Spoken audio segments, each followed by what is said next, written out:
Rain hammered against the window like thousands of tiny drummers, each drop marching in an unrelenting rhythm.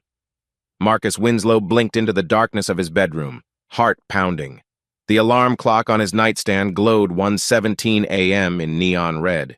He would normally be dead asleep by now, except there was a persistent ringtone slicing through the late-night hush.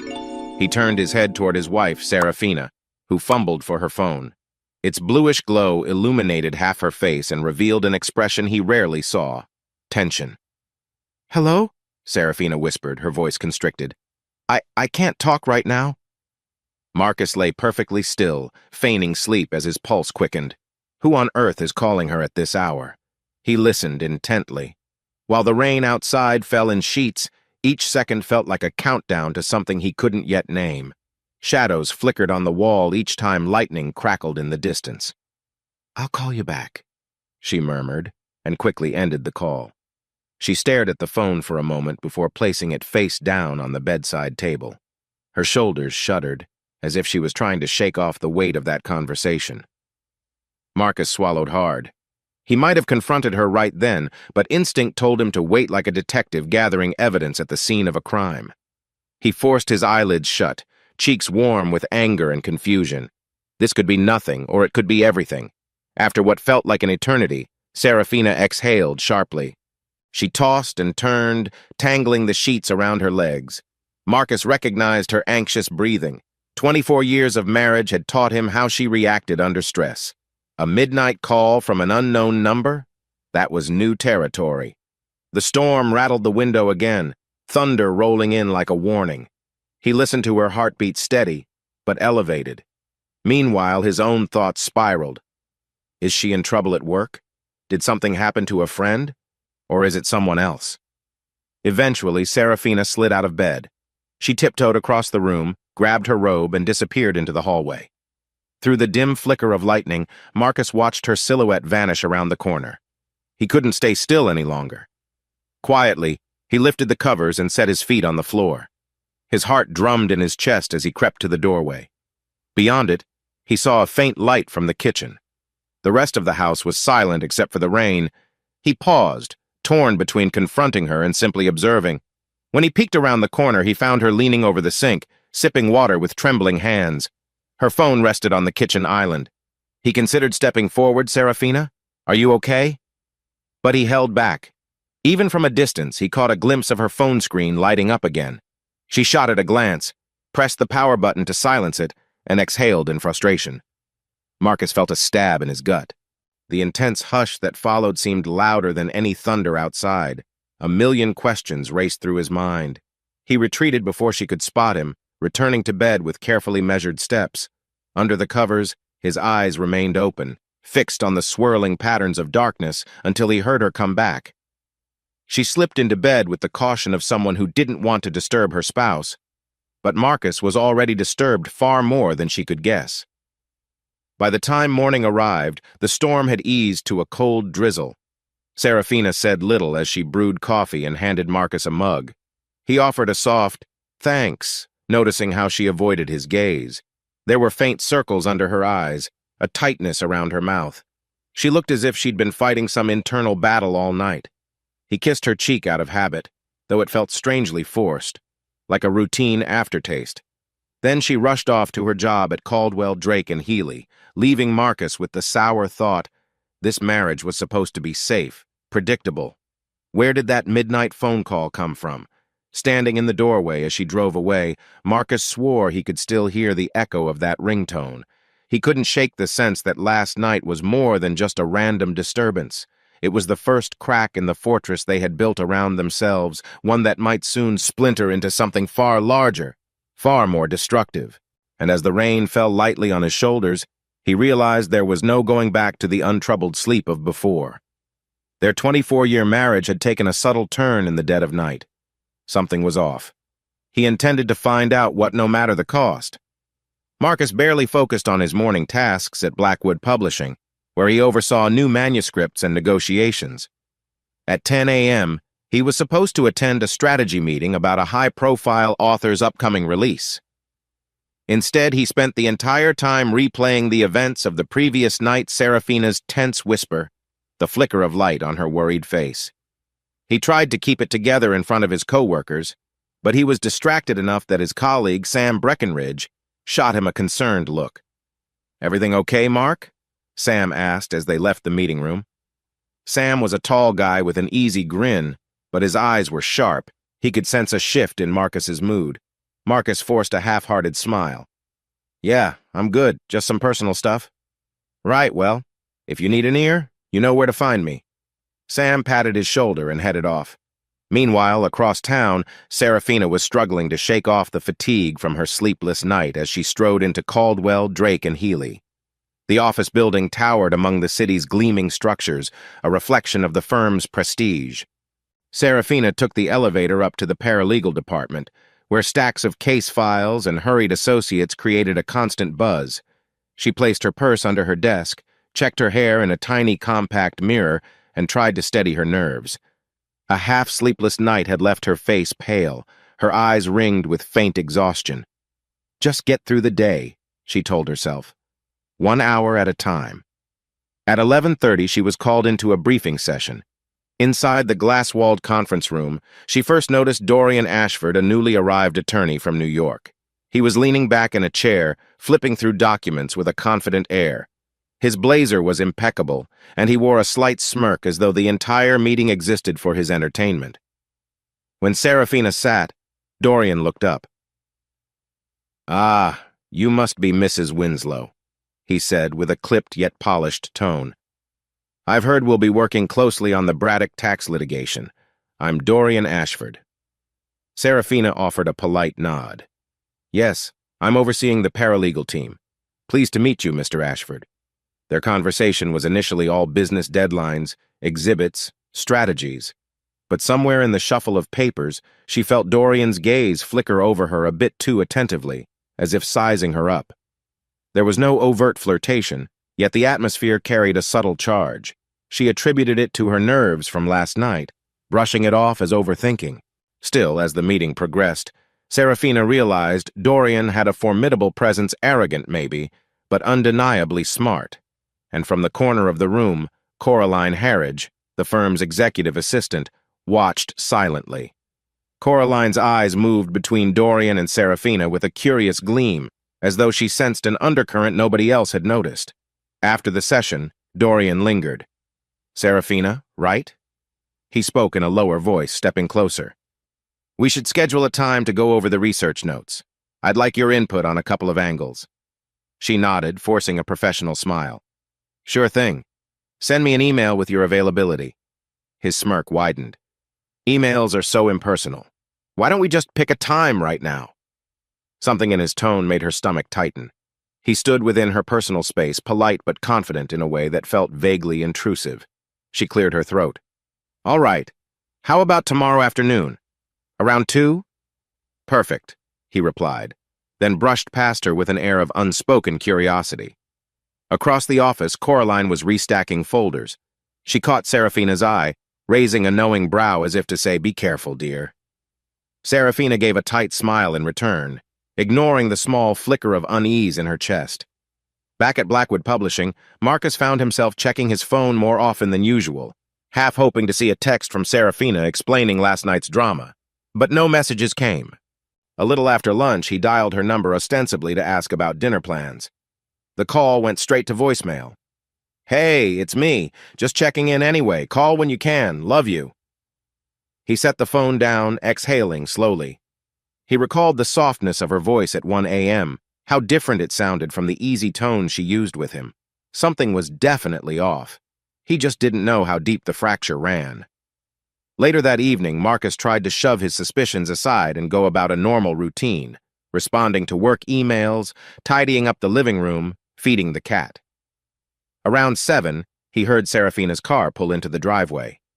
He peeked out the window and noticed the slump in her posture as she got out. The moment she walked through the door, she forced a smile, keys jingling in her hand. "Traffic was nuts. Sorry I'm late."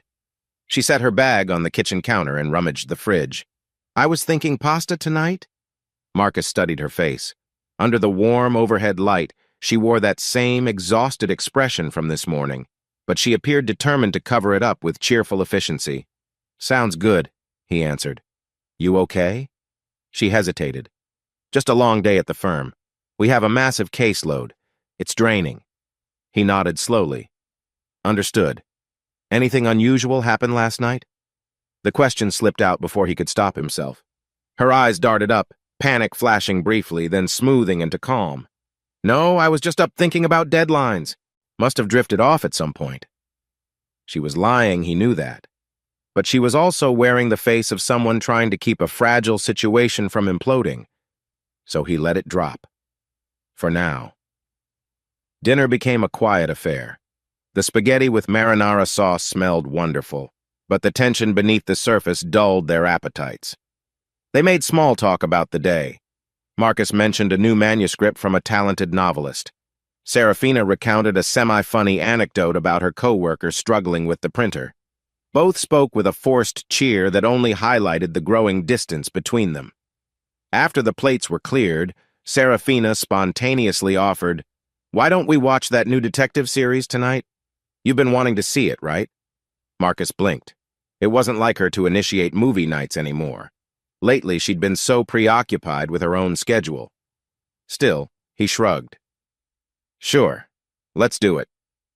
They ended up on the sofa, the television flickering against the dim walls. She scooted closer than usual, resting her head on his shoulder.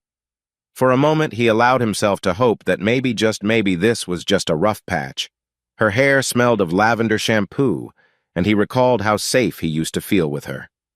An hour into the show, though, she drifted to sleep, head lolling to one side. Marcus paused the screen and watched her. The living room lamp cast gentle shadows across her features, revealing the faint lines of stress near her eyes. The ring of her phone glinted under the lamplight on the coffee table, silent this time. Last night felt like a warning sign, he thought. Something was brewing in her world, a secret she hadn't yet shared. He gently touched her hand, feeling the faint warmth of her skin. They had been married for so long, yet tonight she felt almost like a stranger. Eventually, he stirred her enough to move to the bedroom.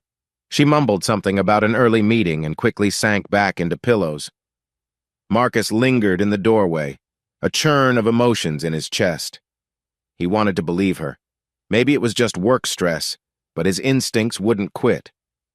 Midnight found him staring at the ceiling, replaying the day's events. He recalled her false smile, her anxious denial. Was he overreacting? Or was their marriage perched on the edge of a cliff? Sleep finally overcame him in the early hours, but not before he made a silent vow. He'd uncover the truth, no matter how deeply it was buried. The next morning, Marcus rummaged through the kitchen drawers in search of a pen. He had a conference call scheduled and needed to jot down details. While shuffling old receipts and sticky notes, something caught his eye, a folded slip of paper. He recognized Serafina's handwriting, or so he thought. But as he looked closer, he realized it wasn't quite her usual style. The note read, "I'll see you soon."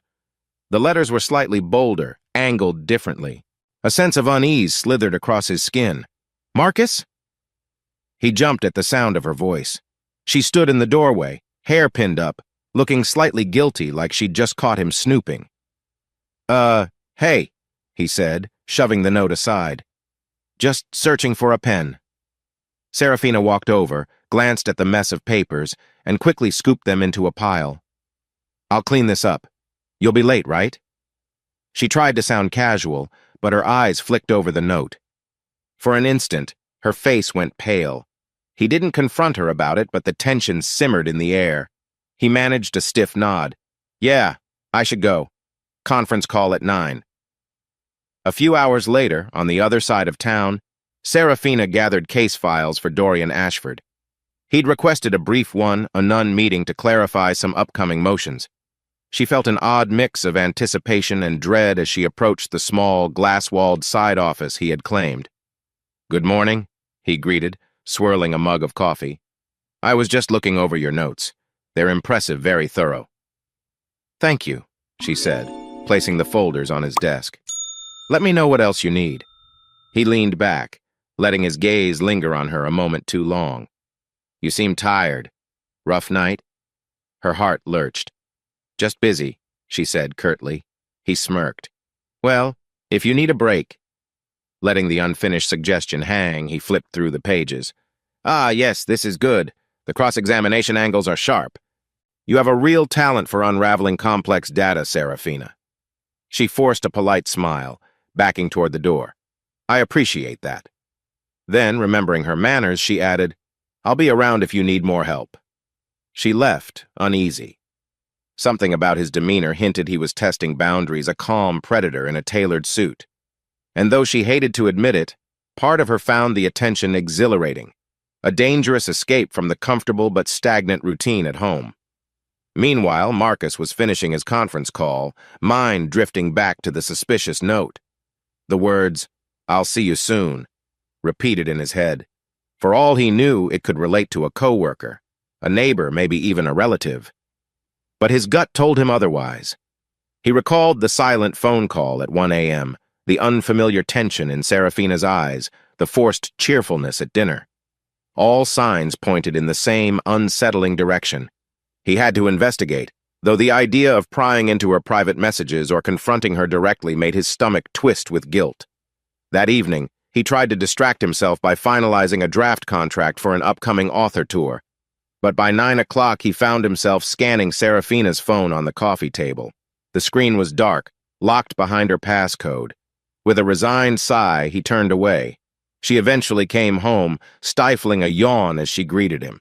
They discussed random details, groceries, electric bills, a weekend invitation from an old friend, but neither dared touch upon the real tension hovering like a storm cloud overhead.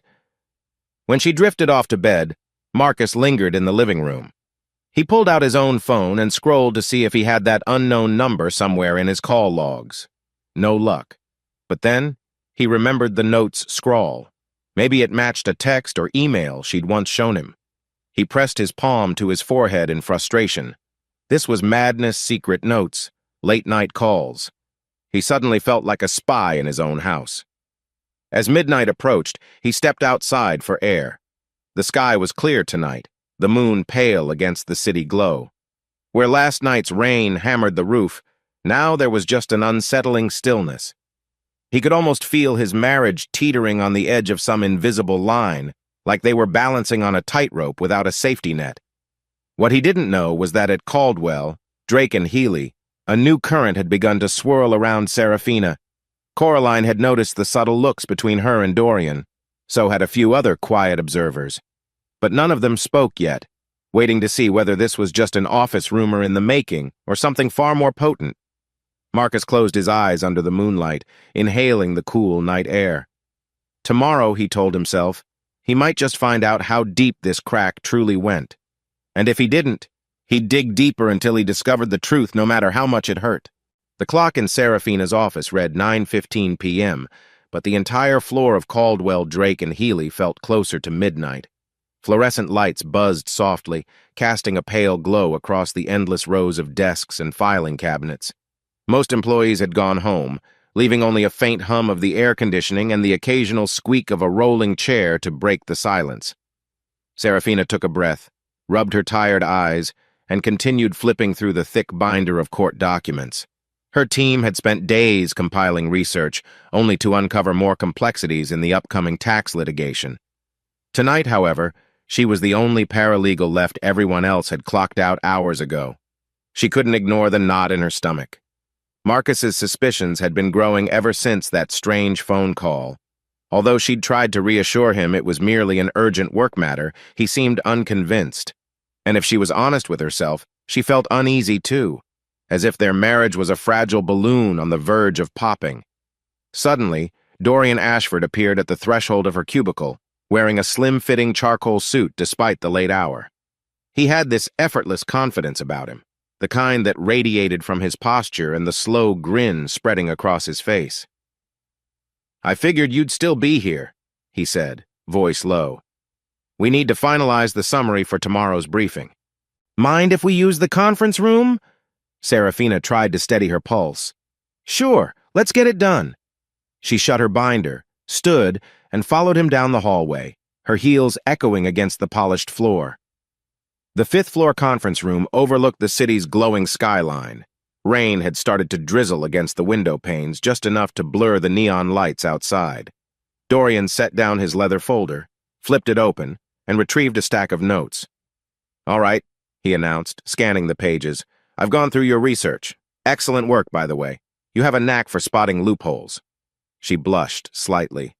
"Just doing my job, Mr. Ashford." "You can call me Dorian," he reminded her, a slight smile tugging at the corner of his mouth. "It's a bit late for formality, don't you think?" They worked methodically for a while, scribbling notes, updating bullet points, cross-referencing depositions. Now and then, Dorian would make a quiet joke, something about the mind-numbing nature of tax codes, and she'd stifle a laugh. Stress weighed heavily on her, but she couldn't deny how his presence jolted her awake in a way she hadn't felt in years. Eventually, Dorian leaned back, studying her. "Long day, huh?" "Long week," she corrected, letting out a breath. She rubbed the back of her neck, muscles aching from hunching over case files. He nodded sympathetically. "Must be tough juggling everything: work, family, marriage." "You're married, right?" His gaze locked on her, curious and a touch bold. She tensed. "I am," she said softly, eyes dropping to the notes on the table. "I respect that," he replied, though there was a flicker in his voice that suggested otherwise. "Just seems like you have a lot on your plate. If you ever need a break or just someone to talk to," her stomach tightened as she cut him off. "It's late. We should wrap this up." Dorian lifted his palms, a disarming gesture. "Of course, no pressure. Let's keep going." They finalized the last few pages, then gathered their documents. As Serafina stood, she caught a glimpse of their reflection in the dark window. Two figures, alone in a high-rise conference room, the city behind them. Part of her recoiled. "What am I doing here?" while another part felt an inexplicable thrill. In the hallway, Dorian casually reached out to steady her when she nearly slipped on a wet patch from the corridor's cleaning.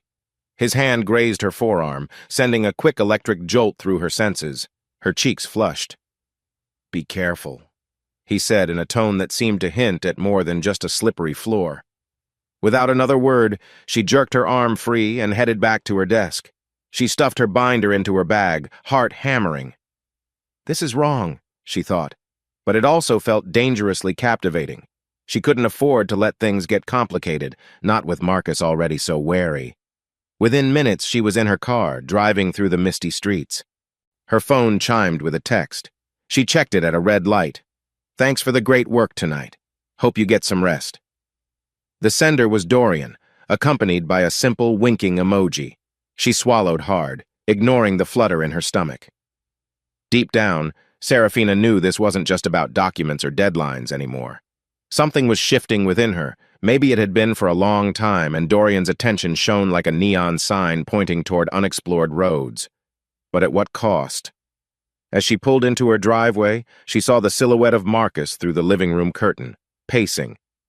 Guilt flooded her.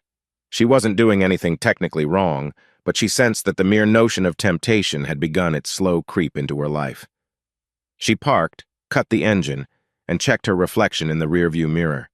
Then she braced herself to face whatever questions Marcus had for her tonight. The late-night meeting with Dorian was over, but it had lit a flicker of curiosity, one that threatened to burn brighter than she might be able to contain. Marcus peered into his coffee mug as if it might offer him an epiphany. The cafe was bustling with mid-morning chatter business people tapping away on laptops, a mother soothing a fussy toddler, a group of college students laughing over inside jokes. Yet in the corner booth where Marcus sat, life felt suspended. His friend Samuel "Sam" Breckenridge, a senior editor at Blackwood Publishing, reached across the table and patted Marcus's shoulder. "You look like a wreck, man," Sam said, voice tinged with concern. Marcus managed a hollow chuckle. "Didn't sleep much. Things at home are complicated." Sam took a sip of his latte, narrowing his eyes. "You want to tell me what's going on?" Marcus rubbed his forehead. He wasn't sure how to begin. "Remember the weird phone call at night I told you about last week? Serafina's been acting distant, and I keep catching small hints, messages, notes, changes in her routine. I can't shake this feeling something's going on." Sam frowned. "Think she's cheating?" He said it plainly, not sugarcoating the suspicion Marcus had been wrestling with. "I don't know," Marcus replied, voice cracking slightly. I feel like a paranoid fool digging for evidence, but then I find half-hidden text messages, or she comes home late with shaky explanations like last night. Sam looked thoughtful. Sometimes it's better to confront it, Hedden. Hiding from the possibility can eat you alive. Marcus nodded. I tried, but every time I bring it up, she either dodges or gets defensive. It's driving me crazy. I don't want to accuse her outright if I'm wrong. And if you're right? Sam pressed gently. Marcus exhaled, shoulders sagging. I don't know. I feel stuck. Part of me wants to keep watch, figure out the truth on my own. Another part says I should just trust her until she proves otherwise. Outside, sunshine drenched the sidewalk, people strolling by with iced coffees and shopping bags. Inside, Marcus's world felt claustrophobic. Sam scratched his chin, then offered, Look, there's a difference between baseless snooping and seeing real red flags. You can try talking to her calmly, ask direct questions. If that fails... He hesitated. Well, sometimes checking phone records or asking mutual friends might give clarity. Marcus grimaced. I hate the idea of spying on my wife. I get it, Sam replied. But if your marriage is on the line, you need clarity. Otherwise, the uncertainty could do more harm than the truth. They chatted a bit longer, trading ideas, but no perfect solution emerged. Marcus left the cafe feeling only slightly less adrift. He took a moment on the curb, letting the warm breeze flutter his shirt. I can't keep living in limbo, he thought. I need a plan. Later that day, at Blackwood Publishing, Marcus tried to immerse himself in a new manuscript, but each time he read a line, he found Seraphina's name drifting through his head. He pictured her at Caldwell, Drake, and Healy, maybe working side by side with that new attorney he'd heard about. The notion tied his stomach in knots. When he got home that evening, he found the house eerily calm. Seraphina's coat hung on the rack, so she must have returned. Sarah, he called. Silence. He wandered into the kitchen, noticing a plate of reheated takeout in the fridge. A little note in her handwriting read, Late shift. We'll be upstairs if you need me. He climbed the stairs, followed the faint sound of water running in their master bathroom. Leaning against the door, he hesitated. The last thing he wanted was another argument. But Sam's voice echoed in his mind, Ask her calmly. A moment later, she emerged in a lavender bathrobe, hair damp, a startled look crossing her face. Marcus, hey, I didn't hear you come in. Yeah, he murmured, eyes flicking to the small phone she clutched in her hand. She quickly slid it into her robe pocket. Tough day? She nodded, stepping around him to rummage through a drawer. Just lots of paperwork. Tiring. You still at the same case? The big tax litigation? She paused, turning halfway. Yes, why? He shrugged, forcing a casual tone. I heard you've been working closely with the new attorney Ashford or something? We haven't really talked about it. Her lips parted slightly in surprise, like she wasn't sure how he knew Dorian's name. Dorian. He's well. He's intense but brilliant. Good to have on the team. Marcus's chest tightened. Is he the reason you've been staying late? Seraphina's gaze darted away. Partly, yes. We have a massive workload.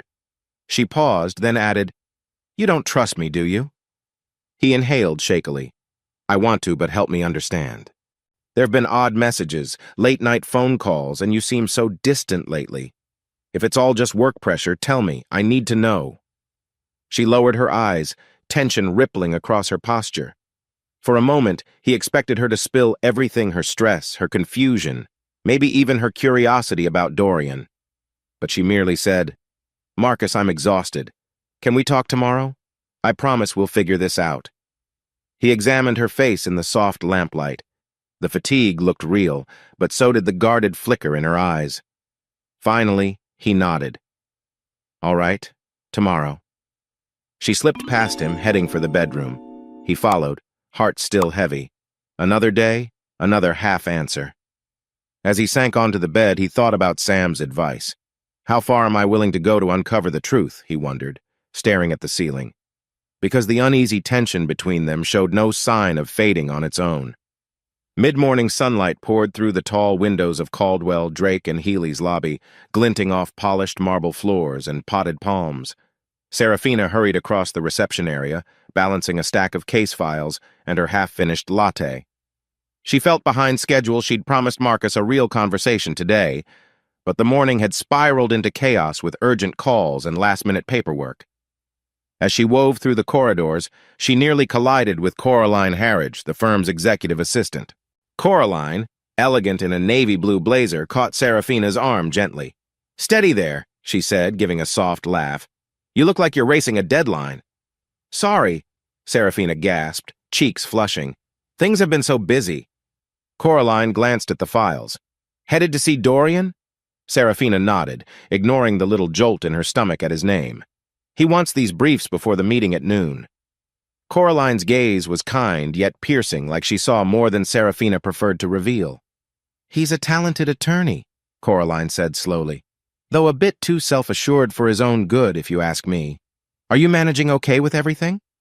Serafina forced a small smile. "I'm fine. Just juggling a lot work, home, you know." "Of course," Coraline said softly. She studied Serafina's face. "Sometimes that juggling act gets complicated. If you ever need to talk, I'm around." The way she said complicated made Serafina's pulse flutter. She thought of the late-night messages, of Marcus's troubled eyes, of her own confusion about Dorian's attention. Was it that obvious? Before she could respond, Coraline gently squeezed her hand. "Take care, dear. Don't let the job steal more from you than it should." With that cryptic hint, Coraline disappeared into another corridor. Serafina stood there, heart pounding a little faster. She shook off the uneasy feeling and hustled to Dorian's office. He was on the phone when she arrived, so she waited by the door, flipping through the top pages of her binder. Dorian ended the call with a curt, "We'll settle it later," then beckoned her inside. "Ah, Serafina, right on time." She entered, setting the documents on his desk. "Everything's labeled. I've flagged the sections that need urgent review." He crossed his arms, leaning against the desk, eyes drifting momentarily to her fitted pencil skirt. "You're incredibly efficient, you know that?" She ignored the compliment's undertone, focusing on the work. "Any specific issues I should highlight for the partners?" He sighed dramatically, as if bored with purely professional talk. "Yes, point out the new statutes in your summary. But hey, how about we check them together before the meeting? I have a few minutes." Her heart thrummed with tension. Sure, if we can be quick. I'm booked this afternoon." He gave a small grin. "I won't keep you long." They settled side by side at his desk, the proximity making her skin tingle. As they discussed legal strategies, she felt the weight of his gaze occasionally brushing her face. She tried to stay focused, statute references, deadlines, cross-exam questions, but her mind buzzed with conflicting thoughts of Marcus, of her marriage, of the subtle but undeniable chemistry in this room. After they finished, she rose to leave. Dorian reached for her elbow lightly, but enough to make her pause. "Serafina," he murmured, "you seem a bit tense these days. Everything all right?" The question caught her off guard. "Just the usual workload," she said, stepping back. His expression was gentle but insistent. "Well, if you ever want to unwind, maybe grab a coffee or dinner after hours, I'd be happy to help you distress." She heard an internal alarm bell ring. She swallowed, pushing out a strained smile. "I appreciate it, but I'm all set." Then she pivoted and walked out before he could press further. Back at her desk, she inhaled deeply, as though surfacing from underwater. She was treading dangerous territory. Dorian's flirtations had become less subtle. Meanwhile, Marcus was at home or at his office, likely growing more suspicious every day. As she sat down, her phone buzzed with a text. "Are you sure everything's okay? We need to talk tonight." She typed back a quick, "Yes, we do, I promise," then locked her phone, ignoring the uneasy churn in her gut. Sometime after lunch, she spotted Coraline across the hall, speaking with another partner. Their eyes met briefly, and Coraline's concerned look spoke volumes. It was as if she was silently saying, "I see the storm you're drifting into. Be cautious, dear." Serafina forced a polite nod, hugging a stack of folders to her chest. She told herself she'd speak to Marcus that evening, explain everything, or at least try. But 1,000 doubts danced in her head. Would he believe her if she said there was nothing serious with Dorian? Could she even say that without lying to herself? In the hush of the corridor, she murmured under her breath, "I have to fix this before it's too late." Saturday morning dawned with an unexpected brightness, sunlight washing the Winslow house in a gentle glow. Yet the atmosphere inside felt far from peaceful. Marcus stood by the kitchen window, watching Serafina pack her leather tote bag. She'd mentioned the day before that she might have to go to the office for an urgent task, but he wasn't expecting it to consume her entire weekend. "You're sure you have to spend all day there?" he asked, trying and failing to keep the frustration out of his voice. Serafina shot him a quick glance, fiddling with her car keys. "I told you, Dorian, Mr. Ashford requested help with some crucial briefs. It's not like I want to sacrifice my Saturday." Marcus's jaw tightened. He'd heard that name too often lately. "Fine," he said quietly. "I just wish we had more time to talk, like you promised." She breathed in, guilt flickering across her features. "I know, and I'm sorry. We'll talk tonight, okay? I just can't skip this, Marcus." He nodded stiffly, forcing himself not to argue further. He stared out the window as she left, noticing how swiftly she backed out of the driveway like she was in a hurry to escape. The tension between them had become almost tangible, an invisible rope stretched to its limit. After she was gone, Marcus wandered through the house, restless. He picked up the half-finished mug of tea Serafina had left on the table, then noticed a small handwritten memo near it. "Need to follow up with D." It was scribbled hastily, hardly something to send alarm bells. Yet the letter D felt like a knife's edge. He shoved it into his pocket, anger simmering. Later in the afternoon, he tried distracting himself by cleaning the garage. Dusting off old boxes, he stumbled across a photo album from their early years of marriage beach trips, dinner dates, laughter. A flood of nostalgia and sorrow rushed through him. Where did that carefree closeness go? He flipped the pages, each memory stabbing his heart with a mixture of longing and dread. As the sun dipped lower, the weather suddenly shifted. Clouds gathered, wind picking up. The sky turned a moody gray, threatening a thunderstorm. Marcus found himself pacing the living room, phone in hand. He texted Serafina, "How late will you be?" No reply. An hour later, a rumble of thunder echoed outside. Still no response. Irritated, he poured himself a glass of water, noticing how his pulse thumped with every passing minute. Scenes of Serafina and Dorian working side by side flashed through his mind. Maybe they were alone. Maybe they shared a takeout dinner. Maybe they laughed together in ways she no longer laughed with him. At last, the front door clicked open.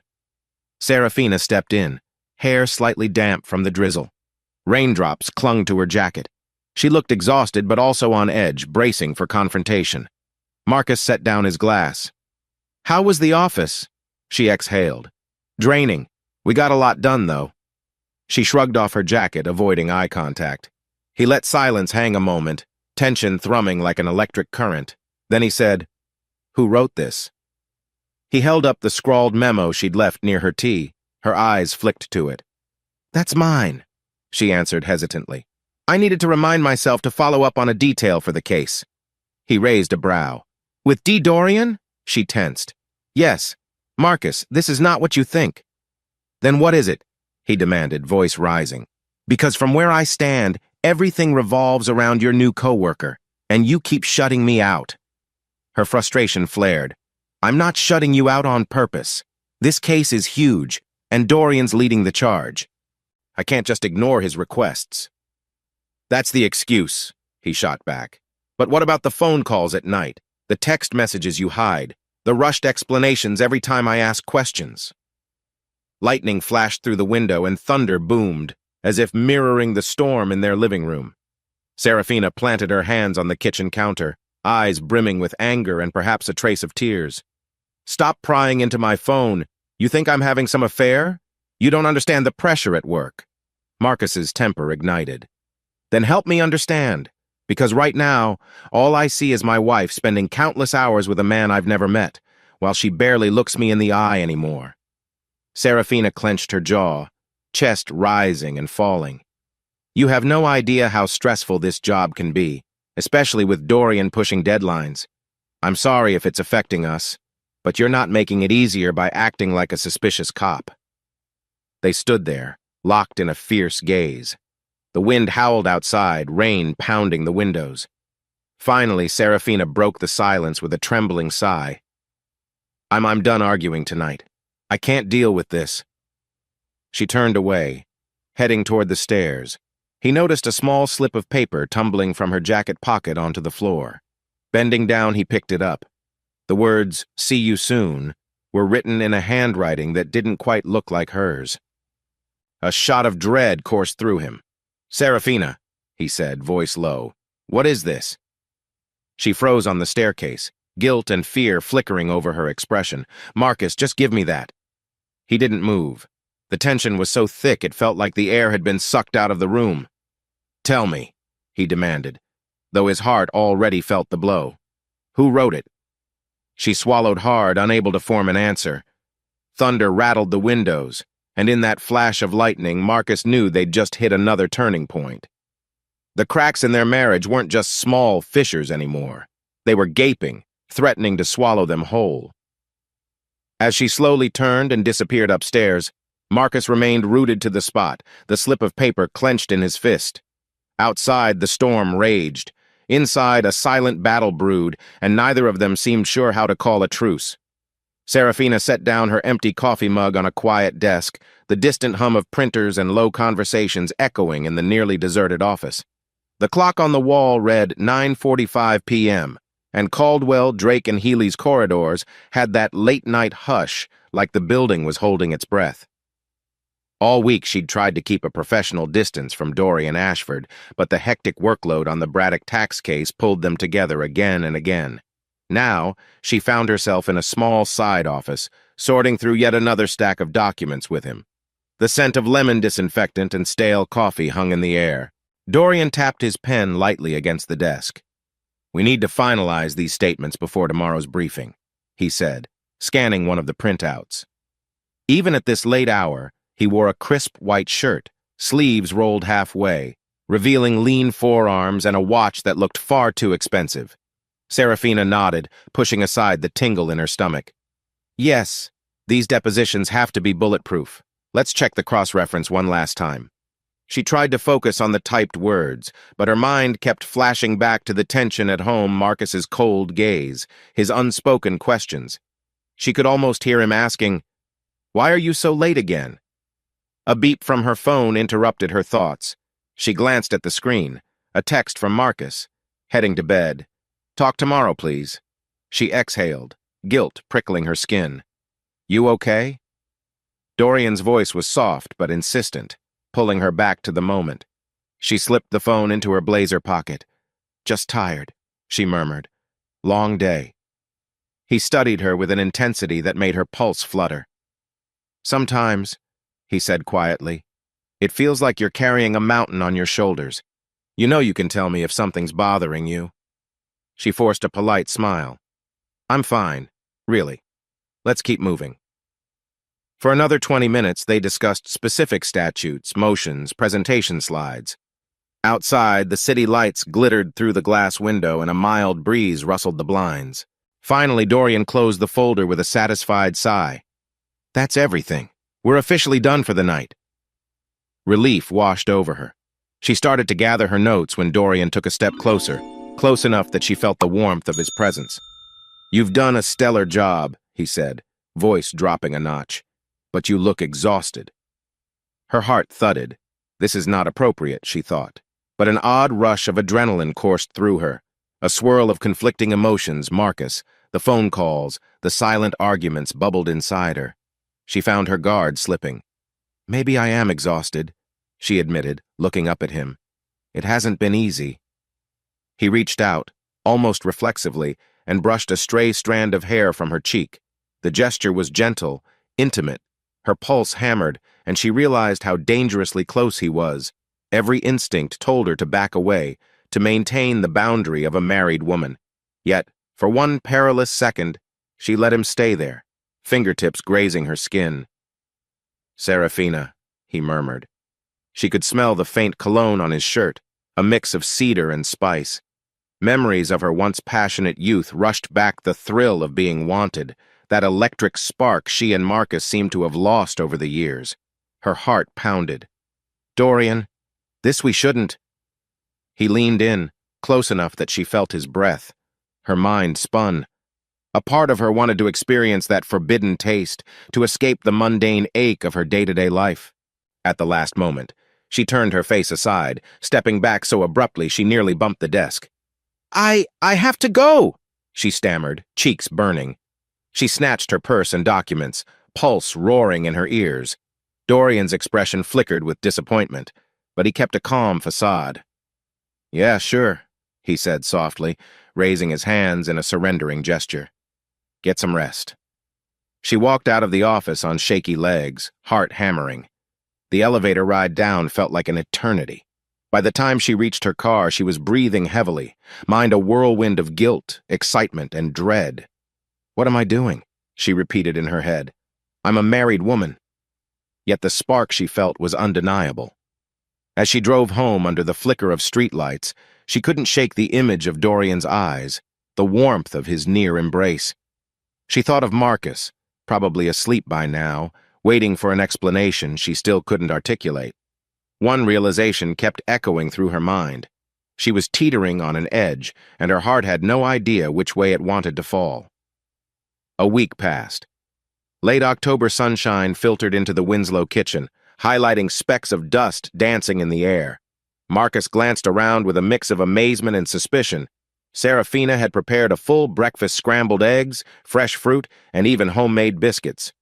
She was wearing a cheerful apron he'd almost forgotten they owned. "Morning," she greeted, offering a small smile that looked overly bright. "I made coffee just the way you like it." He blinked, taking a seat. "Thanks," he said cautiously. His mind raced back to the tension from a few days ago, the constant arguments about her late nights. Now she seemed determined to be the perfect spouse. The drastic shift rang alarm bells in his head. She busied herself plating scrambled eggs. "I figured we haven't had a proper breakfast together in forever. Thought I'd do something nice." He studied her posture. Her shoulders were tense beneath that warm smile, as though bracing for questions. "It's unexpected," he admitted, sipping the coffee. "Not complaining, though." She let out a small laugh, though it sounded forced. "I just realized how busy I've been. We're always missing each other like two ships passing in the night, you know." He nodded slowly. "That's true, but it feels like a sudden change. Is everything okay?" She tucked a loose strand of hair behind her ear. "Everything's fine. Seriously. Work has stabilized a bit, so I'm focusing on us now." She gave him a look that was almost pleading. Marcus watched her dart around the kitchen, making sure the plates were set just right, refilling his orange juice before he finished half of it. He couldn't help but recall a conversation he'd had with Sam about trust, or the time he'd confronted Serafina about those suspicious phone calls. None of that tension had magically disappeared. So why this intense sweetness? Midway through breakfast, Serafina cleared her throat. "So, I was thinking maybe we could do a date night soon. Go dancing like we used to. Or maybe I can cook a special dinner, something we both love." He arched a brow. "Dancing? You haven't liked that for years." She shrugged with a little grin. "Maybe I changed my mind." Then she quickly diverted. "Anyway, I might stop by the store after work, pick up ingredients for a nice dinner. Sound good?" Marcus nodded, though uncertainty clawed at him. "Is she just trying to make up for guilt?" a voice in his head asked. Or maybe she was genuinely trying to reignite the spark in their marriage. He decided to give her the benefit of the doubt, at least for the moment. That evening she got home earlier than usual, wearing a new blouse that flattered her figure. She teased him about random office gossip, laughed at his mild jokes, a lightness that was both refreshing and unnerving. Over dinner she poured them each a glass of red wine, winking as she refilled his halfway through the meal. "You're in a good mood," Marcus observed, swirling the wine in his glass. "I like it, but I'm still trying to figure out what triggered this shift." Serafina paused. Her eyes flicked down to the tablecloth. "I realized we drifted," she said softly. And I don't want that. I want us to be happy, to try new things again. He exhaled. I want that too, but I can't ignore that we've had issues, big ones. We can't just pretend they're gone. She nodded with a slight tremor in her expression. I know. Let's talk tonight, okay? After dinner. Really talk. Marcus's heart thumped. He'd been waiting for a real conversation for weeks. I'd like that. They finished dinner and moved to the living room, a sense of anticipation hovering in the air. She took a seat beside him on the sofa, legs tucked beneath her. He could smell the faint perfume on her wrists, something floral she rarely wore. He opened his mouth to begin, but she spoke first. Marcus, she said in a hushed voice, I have something important to tell you. Her hands fidgeted with the hem of her blouse. Please hear me out, okay? I've been thinking about this for a long time. A strange chill prickled his spine. All right, he whispered, focusing on the nervous flutter of her eyelashes, the tension in her posture. Before she could continue, her phone rang from across the room, a shrill tone slicing through the hush. She jumped up to silence it. The screen lit with an unknown number. She canceled the call, biting her lip in annoyance, then turned back to him. Let me gather my thoughts, she murmured. But the fragile moment had shattered, leaving an uneasy quiet in its wake. She shot him a small, pained smile. I'll explain everything after we clean up. Marcus watched her hurry into the kitchen, a swirl of anxiety in his chest. What on earth is she about to tell me? He wondered, glimpsing the phone on the coffee table with that unknown number still glowing. The wine tasted sour on his tongue, and his heart wouldn't stop racing. Late that same evening, the house was silent except for the soft hum of the refrigerator. They'd finished cleaning up, but the conversation Serafina promised loomed like a thundercloud on the horizon. Marcus sat in the living room, bracing himself for whatever she had to reveal. Serafina paced near the fireplace, arms folded over her chest. The glow from a single lamp cast shadows across her face, making her look both determined and uneasy. Finally, she drew in a long breath and took a seat across from him, leaning forward. Marcus, she began quietly, I need to tell you something, and it's not easy. Her voice wavered, but she held his gaze. Promise me you'll listen until I'm finished? His stomach twisted. I promise. Her eyes flickered with a mixture of guilt and resolve. You know I've been working closely with Dorian Ashford, she said, wincing at how tense he suddenly looked. And I've realized there's a part of me that's been missing. Our marriage, it's been stable but lacking something new, something intense. Marcus felt as if the room shrank around them. What are you trying to say? She paused, inhaling shakily. I need to experience one night, just one night with him. She swallowed, tears gathering at the corners of her eyes. I want permission to sleep with Dorian. For a moment, Marcus's mind went blank. He blinked, struggling to process. Anger, hurt, disbelief all collided in his chest. You're joking, he croaked, voice rasping. Serafina shook her head, tears threatening to spill. I'm not joking. I've never been with anyone else. We've been together since college. And hearing him talk, feeling something stir in me, I just can't shake this need to see what I'm missing. He shot to his feet, nearly knocking over the coffee table. You can't be serious, he hissed. You want me to just let you cheat on me? She stood too, hands trembling. I wouldn't call it cheating if you agree if it's something you understand I need. I know it sounds insane, but I swear it would only be once, just to get it out of my system. Marcus's heart pounded so loudly he barely heard her. You realize how twisted this is, right? You're basically asking me to be okay with betrayal. His eyes burned with a mix of rage and heartbreak. She wiped her tears with the back of her hand. I'm telling you because I want honesty between us. I love you, Marcus, I do. But there's a part of me that's suffocating, and I think maybe this is the only way to breathe again. A bitter laugh escaped his throat. So let me get this straight. You love me, yet you want to sleep with another man. And you want me to nod my head and say, sure, honey, go for it. That's insane. She looked at him, anguish etched on her face. If it's impossible for you to accept, then I'll figure something else out. She hesitated, eyes red. But I had to ask, Because I don't want to lie to you. I don't want to sneak around. Marcus slammed his fist onto the armchair. This is unbelievable, he muttered.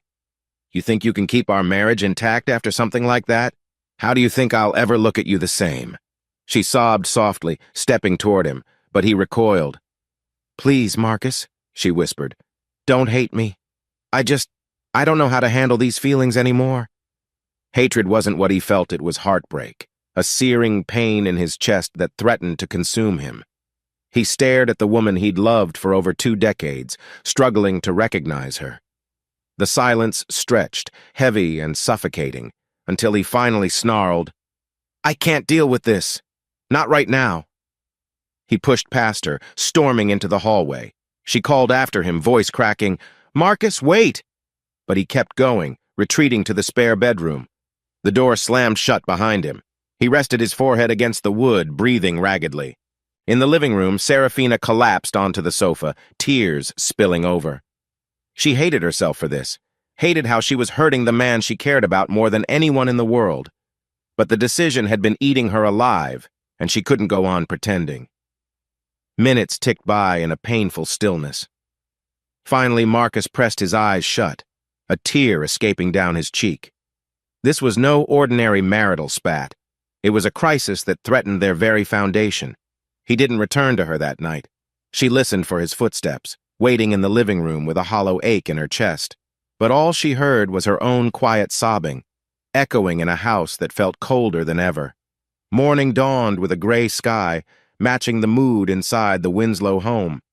Marcus rose from the spare bedroom, still wearing yesterday's shirt, bitterness clinging to every step. He avoided Serafina, grabbing a quick shower and slipping out the door before she could corner him with apologies or pleas. He needed to do something.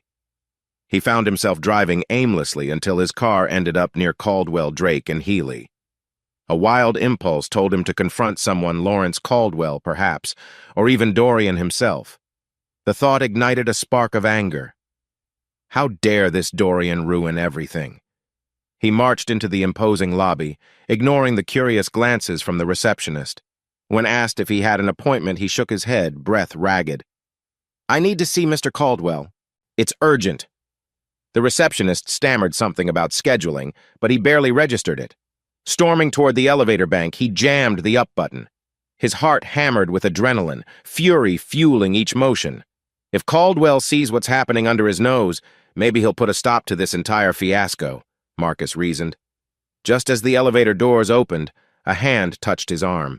He whirled to find Coraline Harridge. Her presence took him by surprise. She looked impeccably calm in a navy pencil skirt, hair pinned up with minimal fuss. Her gaze was steady, sympathetic even. Mr. Winslow, isn't it? She asked gently. I'm Coraline Harridge. He drew a shaky breath. Yes, I need to speak with Caldwell, he muttered, stepping into the elevator. Coraline followed, pressing a button that halted the doors from closing. She regarded him with a knowing expression. I'm afraid Mr. Caldwell is in a board meeting all morning, she said, but I sense your urgency. Would you like to talk somewhere private? Marcus paused, uncertain. On one hand, his anger demanded he see Caldwell right away.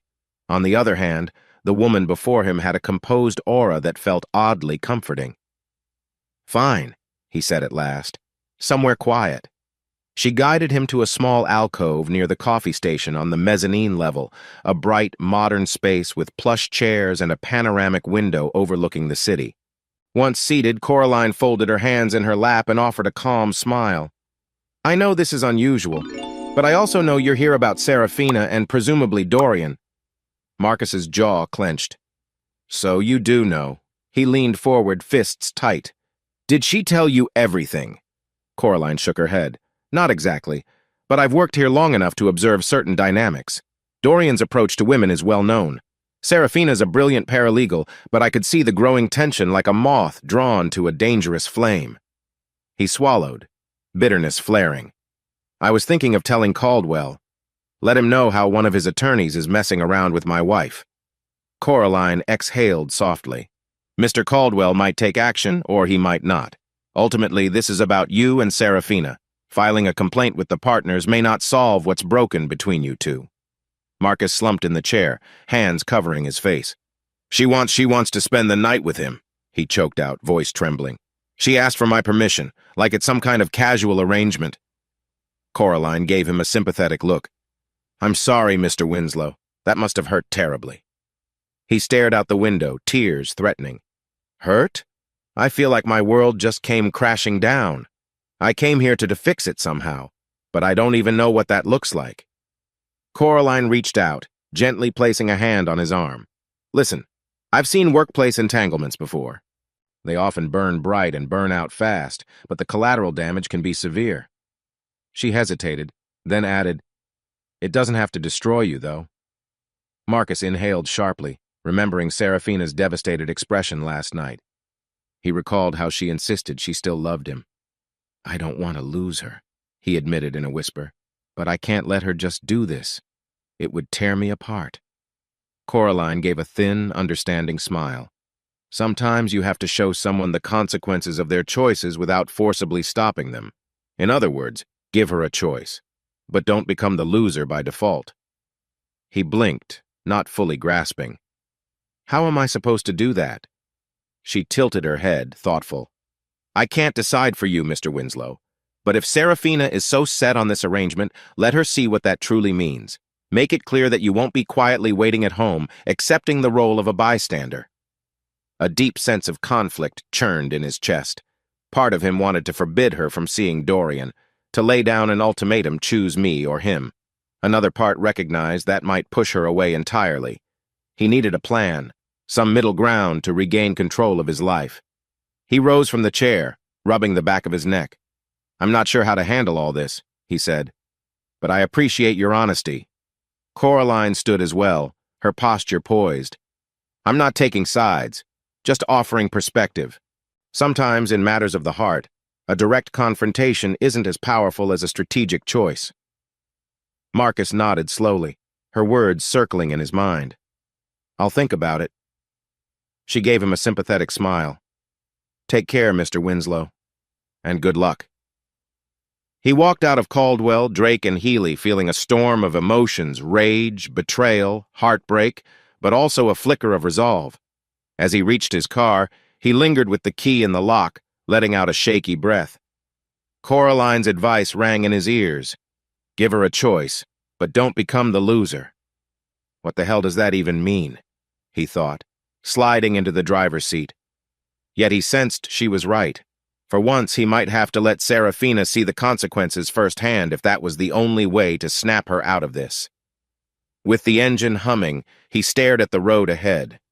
He wasn't sure how far he'd go to keep the woman he loved, but he knew one thing. He refused to be a passive victim in his own marriage.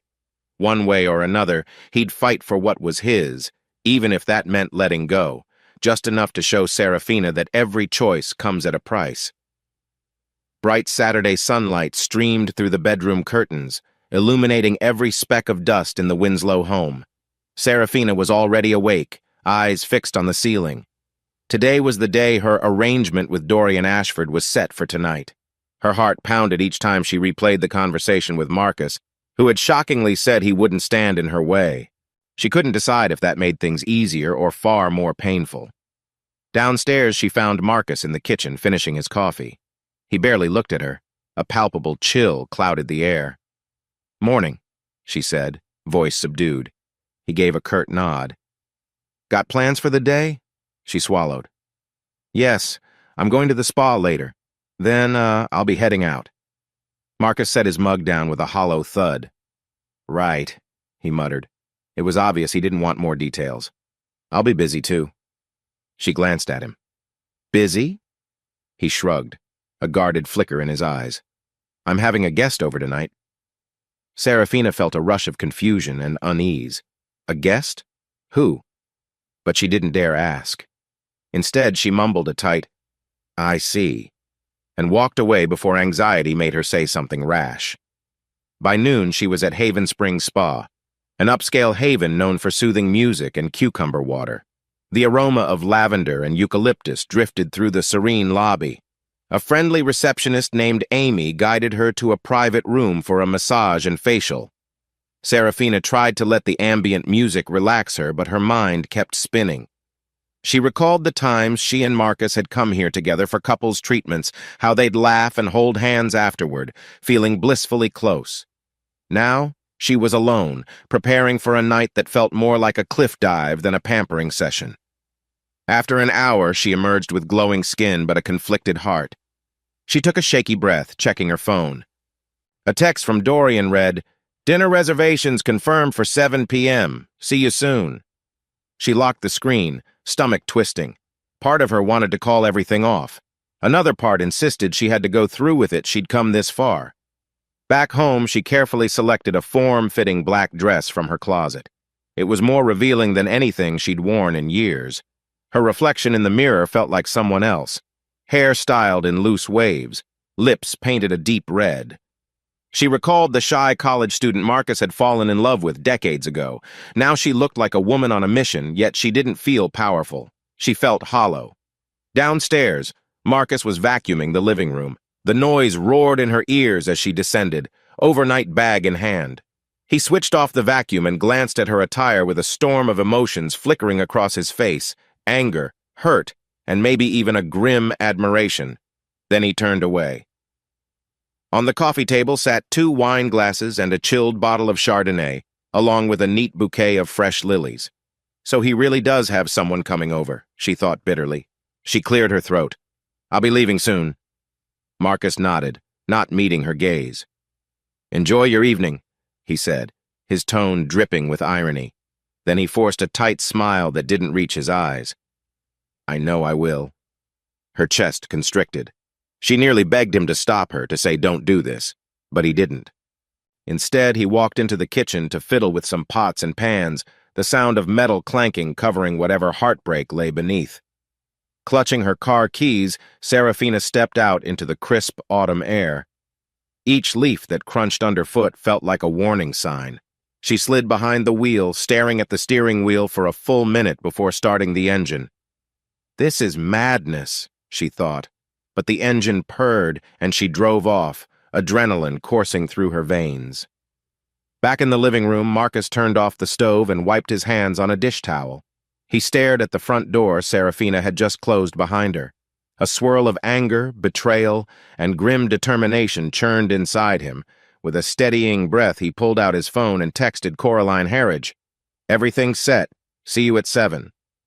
Coraline's reply was immediate. "Looking forward to it."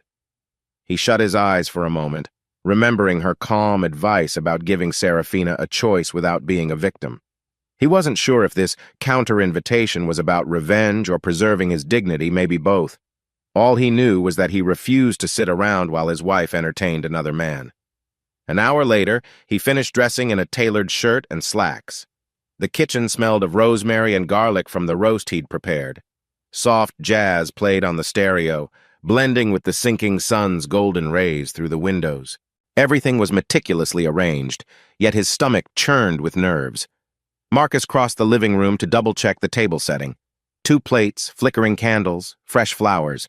It looked like a scene from an anniversary celebration, not a twisted standoff. He sighed, gripping the back of a chair. Serafina's on her way to meet Dorian, he reminded himself. I can't go back now. A moment later, the doorbell rang. Marcus squared his shoulders and opened the door to see Coraline standing there, elegant in a navy wrap dress. She offered a polite smile, her eyes reflecting empathy and maybe curiosity. "Hello, Marcus," she greeted softly. He swallowed. "Coraline, thanks for coming." Stepping aside to let her in, he closed the door on the autumn evening. Outside, a breeze rustled leaves along the driveway.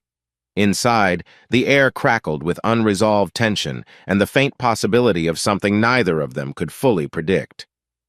A brilliant neon sign glowed above the entrance of Linden Plaza Hotel, casting blue and pink hues across the sidewalk. Serafina arrived at precisely 7 o'clock. She handed her keys to the valet with trembling fingers. The doorman greeted her warmly, unaware of the turmoil behind her polite nod. Stepping into the lobby, she spotted Dorian waiting beside a grand piano.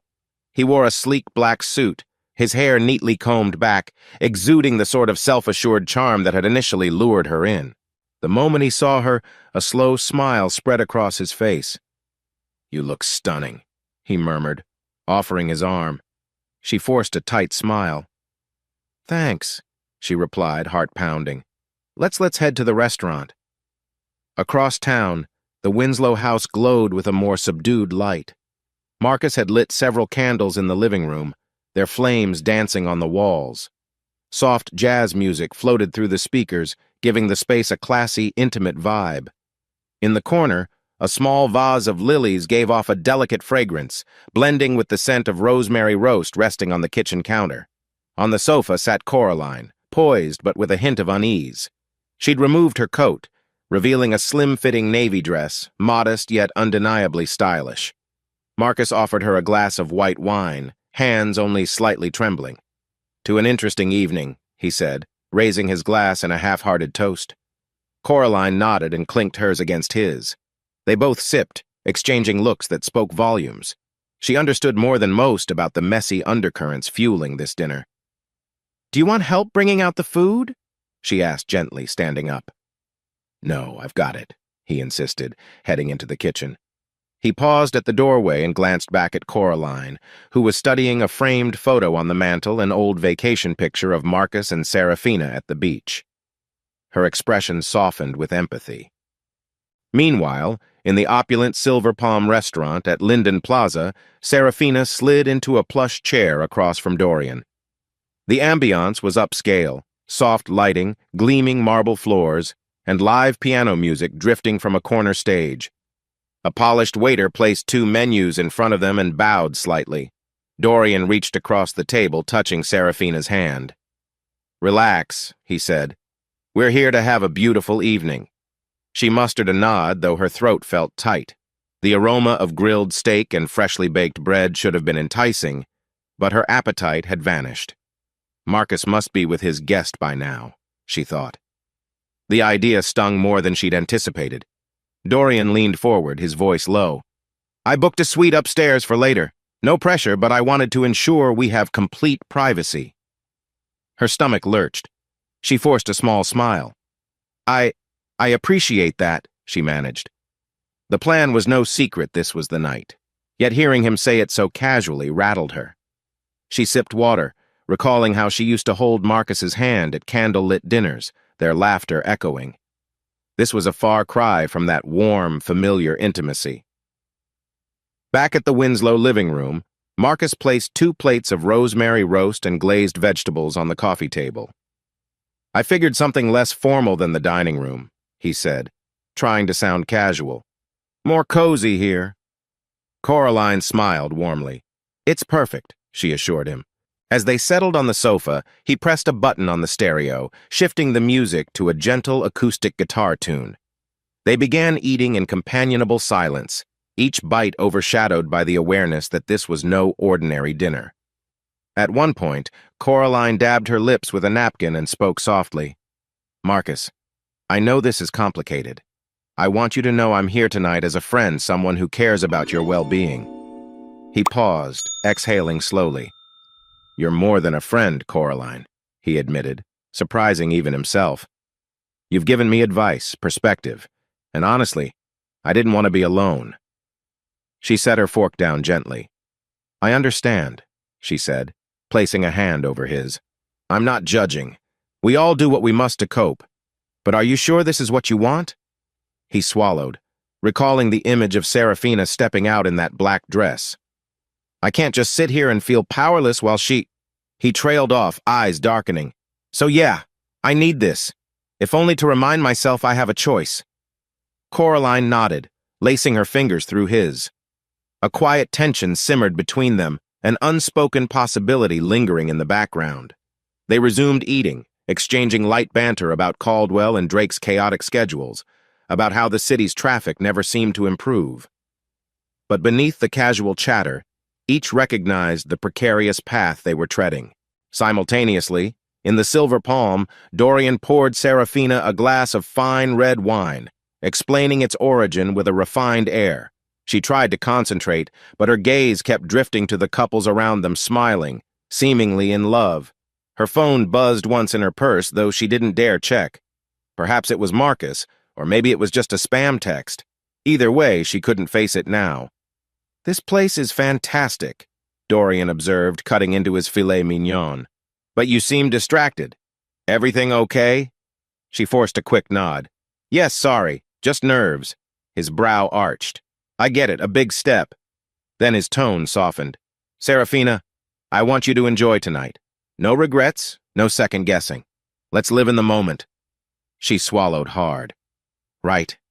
Live in the moment," she echoed, though her heart ached, whispering, "But what about tomorrow?" A string quartet began to play, filling the restaurant with elegant notes. Dorian smiled and took her hand, guiding her onto the small dance floor. She followed on autopilot, each step feeling surreal. As they swayed in slow circles, her gaze wandered over his shoulder, imagining Marcus and what he might be doing at that exact minute. In the Winslow living room, the music was more mellow, but Marcus, too, felt a pull toward dancing. Looking at Coraline, he hesitated. "Do you want to dance?"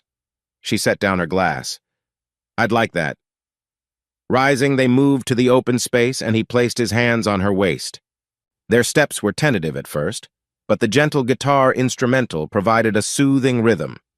Fate, or irony, had placed both Serafina and Marcus in separate dances that night, two halves of a fractured marriage trying to find solace in different partners. For Serafina, the music grew louder, swirling her deeper into the promise of a night she couldn't quite embrace. For Marcus, each sway with Coraline felt like a protest against betrayal, a determined statement that he too could choose how this story unfolded. They were miles apart, but each felt the same anxious flutter, the calm before a storm they couldn't avoid. Midnight approached, and the city glowed in a haze of streetlights and flickering neon signs. Within the lavish suite at Linden Plaza Hotel, the thick drapes were drawn shut, muffling the distant buzz of traffic. The only illumination came from a low lamp on the bedside table, casting elongated shadows across plush carpeting. Serafina stood near the window, arms wrapped around her torso. She could hear Dorian moving around behind her, setting down his wallet, removing his cufflinks with deliberate slowness. She felt suffocated by the silence. The hotel's upscale interior seemed to mock her with its polished elegance, a stage set for an encounter she wasn't sure she truly wanted. "Serafina," Dorian's voice came from across the room, gentle but insistent. "You can relax. We're here to enjoy ourselves." She turned to face him, forcing a trembling smile. "Yes, I'm just a bit tense." She slipped out of her heels, her feet grateful for the soft carpet. Everything felt surreal, a fancy suite, a man she was undeniably attracted to but scarcely knew beyond the polished facade. He moved closer, resting his hands on her shoulders. "Let me help you forget your worries," he whispered, leaning in to kiss her. The contact sent a faint electric jolt through her. She allowed it, trying to summon the spark she once imagined she wanted. Instead, guilt gnawed at her chest. She forced her mind to empty, ignoring the echo of Marcus's face in her thoughts. Meanwhile, at the Winslow home, the living room lights were dimmed to a romantic glow. Marcus sat with Coraline on the sofa, the remnants of dinner cleared away.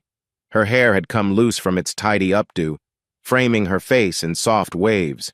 A jazz record spun lazily on the turntable, filling the air with husky saxophone notes. Coraline touched his hand gently. "Are you okay?" she asked. "I sense your mind is elsewhere." He exhaled. "I'm just thinking." His eyes flicked to the dark window, imagining Serafina in some hotel suite with Dorian. A pang of pain flashed through him. Then, recalling Coraline's presence, he turned back to her. "I'm sorry. This night was supposed to be about not feeling powerless." She leaned closer, her voice sympathetic.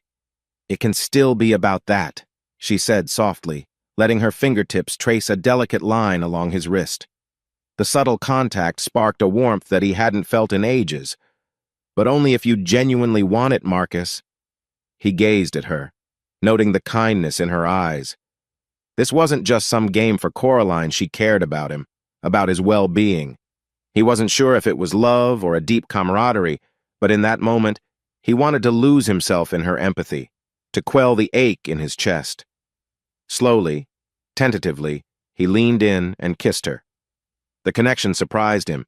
It felt strangely gentle, yet charged with pent-up longing.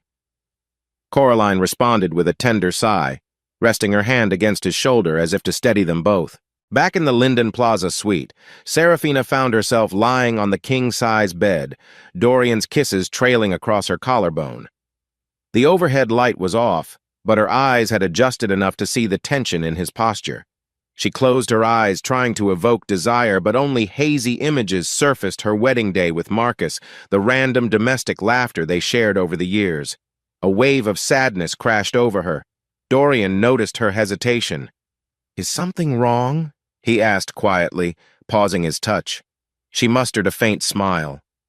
"I'm just a bit nervous," she confessed, voice trembling. "I haven't done this been with anyone else ever."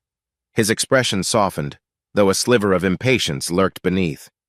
"I understand. We can take it slow." He resumed his caresses, and she let him, though her body remained stiff, her mind whirling with regrets.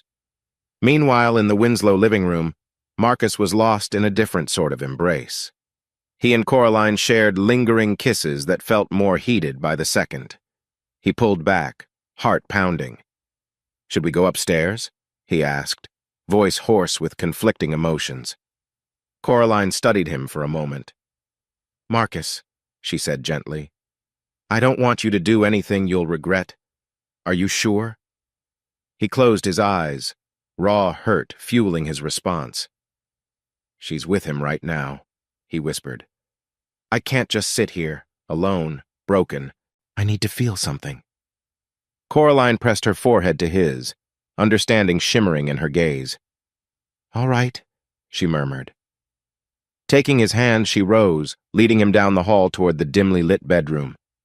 With each step, his heartbeat throbbed in his ears, the memory of Serafina's betrayal echoing in his mind. The night wore on in two separate spaces. At the Linden Plaza, Serafina forced herself to reciprocate Dorian's advances, tears threatening to spill each time a pang of guilt struck. She felt like a hollow shell going through motions she didn't truly crave. Dorian, frustrated by her coolness, tried to spark passion with sweet words and tempting touches, but a barrier remained. In Marcus's bedroom, the scenario was drastically different. Though guilt hovered like a specter, each kiss with Coraline carried a genuine tenderness. He found solace in her understanding, her quiet acceptance. An unexpected sense of warmth spread through him, as if he were reclaiming some dignity, however flawed. Near 2 a.m., the city outside glistened with lonely street lamps. Inside the hotel suite, Serafina lay awake, eyes wide, while Dorian slept beside her. The experience had been disjointed, leaving her colder than she ever felt in her marriage's worst lulls. She clutched a pillow, tears quietly slipping down her cheeks. "What have I done?" she thought, a knot of regret tightening in her throat. Across town, Marcus and Coraline drifted into an uneasy doze, bodies tangled in sheets that still held the faint aroma of lavender fabric softener. He stared at the ceiling, chest tight, a swirl of conflicting feelings. Triumph for not being the cuckold passively, but also a stinging sense of betrayal both by Serafina and, in a twisted way, by himself. Neither truly slept peacefully that night. Each was haunted by the uncertain dawn that would follow this ill-fated gamble, aware that crossing lines once might lead to consequences they couldn't yet fathom. A watery autumn sun peeked through thin clouds as Serafina quietly drove her car back toward the Winslow house. She felt drained, physically and emotionally, like she'd aged years overnight. The city still looked half asleep, weekend traffic barely stirring. Each stoplight brought fresh waves of regret. Finally, she pulled into the driveway, shutting off the engine. Her reflection in the rearview mirror revealed puffy eyes, mascara smudges. She barely recognized herself. With trembling hands, she stepped out and approached the front door, heart thudding as if she were entering a stranger's home. Inside, the house was eerily calm. Marcus sat at the kitchen table, sipping coffee. He wore a simple shirt and sweatpants, but he looked unnervingly composed. The tension in the air was sharp enough to cut. Serafina set her overnight bag down, throat tight. "I'm back," she said lamely, unable to meet his eyes. Marcus nodded, taking another sip. I see that, he replied. There was no venom in his tone, just a cold detachment that unsettled her more than any anger could. She inched closer, mind racing for words. Finally, she managed, Marcus, it was a mistake. Her voice broke, tears flooding her eyes. I hated every second of it. I only thought I wanted that, but I didn't. I kept thinking of you, of us. He stared at her, jaw tense. Glad you realized, he said flatly, though a flicker of pain sparked in his gaze. I hope you got what you needed. She winced, tears now slipping freely down her cheeks. No, I didn't. I'm so sorry. I don't know how to fix this. Marcus pushed his coffee cup aside, standing up. His posture was tall, rigid. While you were gone, he said quietly, I had company too. Her breath caught. Company, she echoed, though she suspected it was Coraline. A pang of jealousy stabbed her a bitter taste of the betrayal she had forced him to swallow. And how did it go? He took a moment before answering, eyes fixed on the floor. We had a meaningful evening, he admitted, voice laced with complex emotion. Let's say it was an experience I won't forget anytime soon. Her heart clenched, imagining him in someone else's arms. Marcus, please, she whispered, stepping closer. I realize now how wrong I was. I never should have asked that of you. It's the biggest regret of my life. He finally looked at her, the hurt and anger swirling behind his eyes. It's too late for regrets, he said, tone measured. You can't undo what happened last night. Her lips quivered. But we can move forward, she pleaded. Right? We've been together for so long. I know I messed up, but I love you. This was just a horrible lapse in judgment. An emotional storm flickered across Marcus's face. He remembered the tender moments with Coraline, the sense of power it gave him to not be the victim. Part of him wanted to remain cold, but seeing Serafina's tear-stricken face tugged at old loyalties. You say you love me, he said, but you were willing to throw away everything for one night of novelty. She flinched. I was selfish, insecure. I thought I needed something else. But lying there with Dorian only proved how deeply I belong here with you. Silence thickened between them. The refrigerator hummed softly, a mundane reminder of everyday life. Finally, Marcus scoffed, though sadness lined his features. So you realized you belong here, after sleeping with another man? The bitterness in his voice cut like broken glass. Serafina's voice shook. Yes. If I could take it back, I would. Please, give me a chance to make this right. I'll do anything, therapy, counseling, whatever you need. Marcus exhaled, rubbing his temples. The adrenaline of the previous night had faded, leaving raw confusion. I don't know if it's that simple, he said, stepping away from the table. I'm not sure I can forgive you or myself for what happened here. She crumpled onto a chair, sobbing softly. Marcus, she implored, I'm begging you, don't shut me out forever. He stood in the doorway, torn. A flurry of memories pummeled him. Their wedding dance, the children's birthdays, quiet Sundays reading on the couch. Then last night's harsh reality overshadowed them all. He forced himself to remain composed. I need time, he finally answered, voice subdued. We both need time. Let's just exist in this house for a while without talking about it. I have to figure out where I stand. Fresh tears glistened on her cheeks.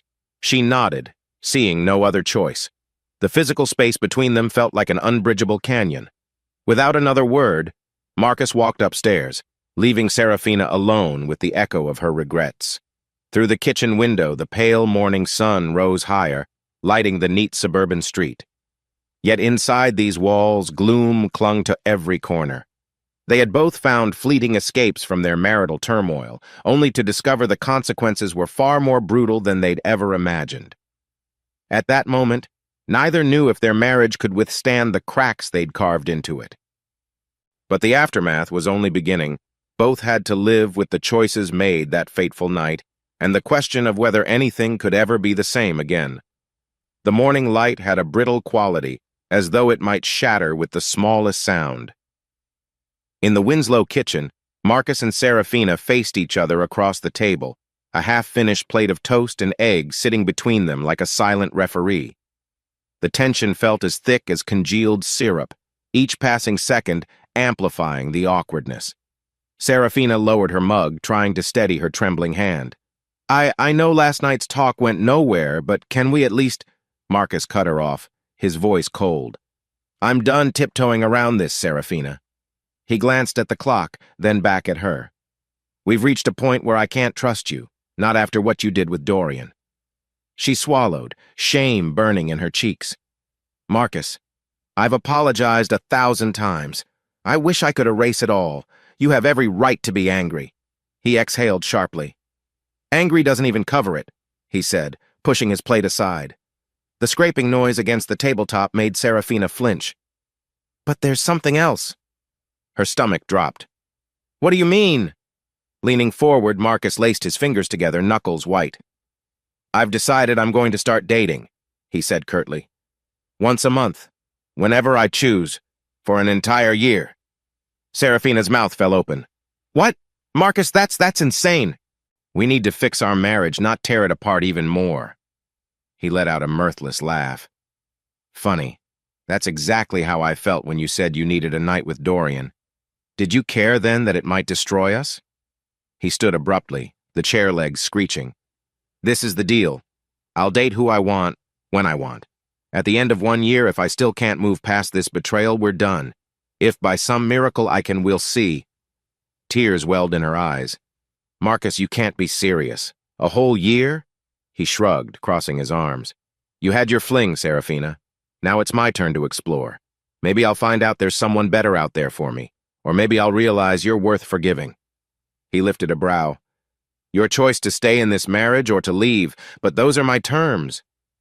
She covered her face with her hands, shoulders trembling. You're punishing me.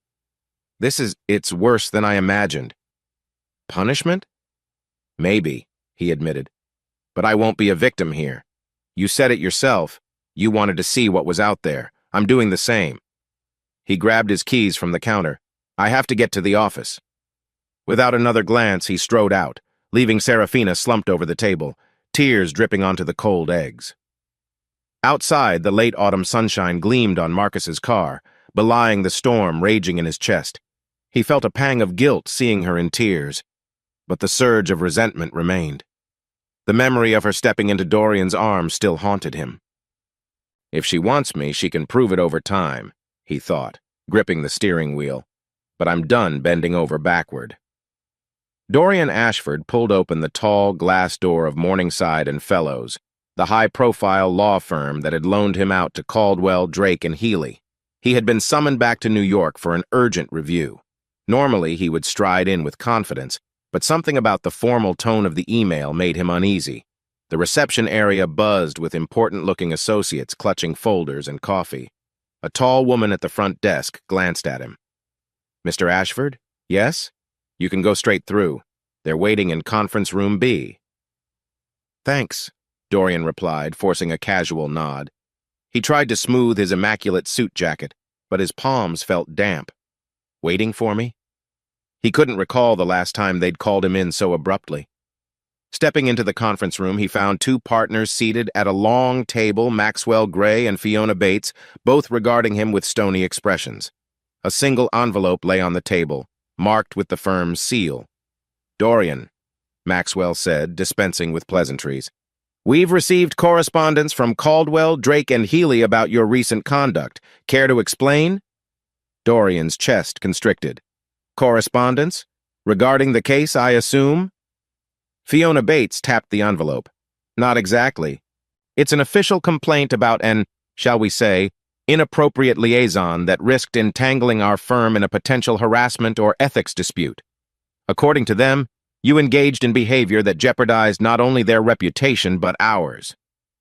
A chill swept through him. Aye, that's an exaggeration, he stammered. Yes, I got personally involved with someone on their staff, but it was consensual. And look how that ended, he thought sourly, recalling Serafina's frigid reaction in that hotel suite. Maxwell's jaw tightened.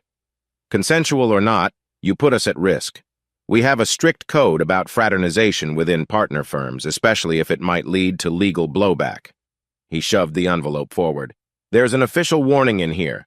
One more strike and we terminate our association with you permanently. Dorian swallowed, heart hammering. I never meant to cause trouble. The project was high stress and sometimes personal lines blur. His usual arrogance faltered under their icy stares. Fiona leaned forward, eyes hard. We're not interested in your excuses. This firm values integrity. Clients must trust our judgment. If you can't uphold that standard, your fancy degree from Yale won't save you. The words felt like a slap. Dorian forced a calm expression. Understood, he said through clenched teeth. I'll handle it differently going forward. Maxwell nodded curtly. You'd better. Return to Caldwell, Drake, and Healy if you must finish up paperwork. But as of now, your shining star here is tarnished. Consider yourself lucky we're giving you another chance. Dorian picked up the envelope, chest tight with anger and humiliation. Thank you for your candor, he managed, stepping out before they could berate him further. In the hallway, frustration surged. Serafina, that naive paralegal, cost me more than she knows. Then again, he'd brought it on himself. He couldn't shake the image of her haunted eyes that final night. None of this turned out like I planned. Outside, the Manhattan traffic roared. He paused on the sidewalk, envelope in hand, and swore under his breath. His career path no longer looked so certain. One reckless fling had toppled his golden boy status. Glancing at his phone, he almost felt tempted to text Serafina, "You ruined me," but realized it was pointless. She'd made it clear she wanted nothing more to do with him. Scowling, he hailed a taxi. I need to regroup, he told himself. Lie low. But the bitterness remained, gnawing at him as the cab merged into busy lanes, carrying him off into a future he no longer controlled. A crisp afternoon wind rattled the small outdoor cafe umbrellas. Serafina clutched the collar of her coat, scanning the tables until she spotted Coraline Harridge sitting gracefully with a latte. Normally, Serafina might have avoided such a meeting too many reminders of the night that had fractured her marriage. But desperation drove her. Coraline offered a polite smile as Serafina approached. You found it, she said, motioning to the seat across from her. How are you holding up? Serafina let out a shaky breath, sitting down. Not great, she admitted, eyes stinging with tears she was too exhausted to hide. Marcus has declared well. Basically, he's going to see other women for a year. And I can't blame him, but it's killing me. Coraline listened, nodding sympathetically. I'm sorry. This fallout was inevitable once you chose to pursue that arrangement. Serafina winced. I know. I regret it every day. But I also need to ask you something. She met Coraline's gaze with uneasy determination. Marcus and you, the night I was with Dorian, did you too? Coraline's expression was serene, though her eyes flickered with emotion. Yes, she said quietly. We spent the night together. It wasn't some plotted revenge, but it happened. A tear slipped down Serafina's cheek. Do you still want him? Is that what this is about? You see an opening? Coraline sighed, setting her latte aside. I care about Marcus, she acknowledged. He was lonely and hurt. I gave him comfort, just as he sought comfort in me. But I'm not here to snatch him from you. Serafina swallowed hard. It's so hard to see you two so close. It's like I can't tell where the lines are anymore. Coraline reached across the table, touching Serafina's wrist gently. He still loves you, you know. Even if he's furious and lost right now. A sob caught in Serafina's throat. I was such a fool. Dorian meant nothing, just a stupid fantasy. How do I fix this? Coraline paused, eyes softening. You fix it by being patient, by understanding that Marcus may want to explore outside your marriage. He's testing you now, waiting to see if you'll stand by him regardless, or if you'll run. Serafina sniffled. But how can I endure watching him date others for a year? It'll break me. It might, Coraline agreed. But that's the consequence of your choices. If you really love him, you'll endure whatever it takes to win his trust back. A hush settled between them, the bustle of the cafe providing background clatter. Serafina gazed at Coraline with tears still brimming.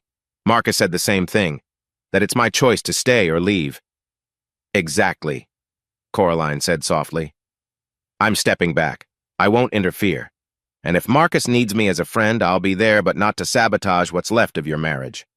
That part is up to you."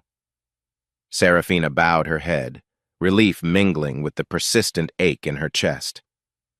"Thank you," she managed, "for being honest." Coraline finished her latte, standing up gracefully. "I have to return to the office. Remember, Serafina," she added gently, "love doesn't vanish overnight. It just gets buried under pain. You two have years of memories. Don't let one night erase them all." Serafina watched her walk away, heart heavy yet faintly hopeful. "Marcus still loves me," she repeated inwardly, clinging to the thought. But as she rose from the table, the cold wind biting her cheeks, she realized how monumental the path to forgiveness truly was. Late afternoon sunlight slanted through the tall windows of Caldwell, Drake, and Healy, highlighting floating dust motes in the otherwise immaculate hallway. Serafina clutched a manila folder, heading for Lawrence Caldwell's office. Her heels echoed on the polished floor. She reached the door and gently knocked. A firm voice answered, "Come in." Opening it, she found Lawrence Caldwell seated behind a grand mahogany desk, lines of age and responsibility etched in his face. He gestured to a leather chair opposite him. "Serafina, have a seat." She complied, fingers tapping the folder anxiously. "You wanted to see me, Mr. Caldwell?" Lawrence nodded, folding his hands. "Yes. We're finalizing a revision to the firm's internal conduct policies. Your situation with Dorian Ashford, though personal, brought to light the vulnerabilities we face if staff become entangled in questionable relationships." Serafina's cheeks burned. She dipped her head. "I understand. I'm sorry for the negative attention." He sighed. "We're not in the business of policing private lives. But when it disrupts workflow or risks legal complications, we have to act." He tapped a document on his desk. "We'll be distributing a stricter policy about fraternization, requiring disclosure if employees become involved, especially if one has authority or influence over the other." Her pulse quickened. "This is partly my fault," she thought with a surge of shame. "I triggered a crackdown." "I accept whatever new guidelines you set," she murmured. Lawrence studied her quietly. "Also, I've heard certain rumors about how this impacted your personal life. I won't pry. But if you feel the need for time off or counseling resources, the firm will support you. Despite everything, you're a valuable asset here." Surprise flickered in her eyes. "Thank you, Mr. Caldwell. That means a lot." He cleared his throat. "As for Dorian, I've sent our formal complaint to his parent firm. It's out of our hands now. But let's say he won't be returning to Caldwell, Drake, and Healy anytime soon. Possibly never." A conflicting wave of relief and regret washed over her. She nodded. "Understood." Lawrence leaned back in his chair, regarding her with a kinder expression. "I trust this ordeal has been eye-opening. We all make mistakes, Serafina. The question is whether we learn from them or let them define us." She inhaled shakily. "I'm trying to learn. Believe me." With a brisk nod, Lawrence handed her a copy of the updated policy. "Good. We want you at your best, both personally and professionally. Get your life in order, Miss Winslow. I hope you can move past this." She took the document, heart heavy. "Thank you," she murmured. Rising, she left the office, the corridors feeling simultaneously familiar and alien. Co-workers passed by, offering polite nods, oblivious to her inner turmoil. Once at her desk, she skimmed the firm's new policy. Lines about mandatory disclosure and avoidance of conflicts of interest jumped out. She stared blankly, head spinning. At least Dorian won't be here anymore, she told herself, a small relief. But as she shut the folder, her thoughts returned to Marcus, his ultimatum, his plan to date others. The reality of it pressed on her chest like a weight. She couldn't blame the firm or Dorian for that. This was her own doing, a consequence of chasing something that never truly mattered. Gazing out the window at the fading sunlight, Serafina summoned the fragile hope that maybe, just maybe, she could still atone. If she could endure the heartbreak of watching Marcus explore other women, if she could stand unwavering in her love, perhaps he would believe in her again. But for now, the road ahead looked lonely and fraught, like the night sky before a storm. Still, she reminded herself of Coraline's parting words. Love doesn't vanish overnight. Clinging to that thought, She gathered her belongings and walked out of Caldwell, Drake, and Healy, uncertain yet resolute, determined to do whatever it took to reclaim the life she'd nearly thrown away. A late winter chill had settled over the city, frosting car windows and turning breath into white puffs. Marcus Winslow adjusted the collar of his wool coat as he stood outside a trendy bistro called Stone and Time, waiting for his first official date since announcing his year-long arrangement. Snowflakes drifted lazily from a leaden sky, brushing his hair with cold pinpricks. He checked his phone for the third time, ignoring the knot in his stomach. Over the past weeks, he'd received quiet encouragement, and sometimes teasing from coworkers who knew he was back in the game. The woman he was meeting, Evelyn Harris, had been introduced by a colleague at his publishing house. They'd exchanged a few text messages, enough to set up a dinner, yet he couldn't shake the sense of betrayal blooming in his chest, betrayal toward Serafina or betrayal by her. He wasn't sure. At precisely 7 o'clock, a slender figure in a stylish burgundy coat approached. "Marcus?" came a gentle voice.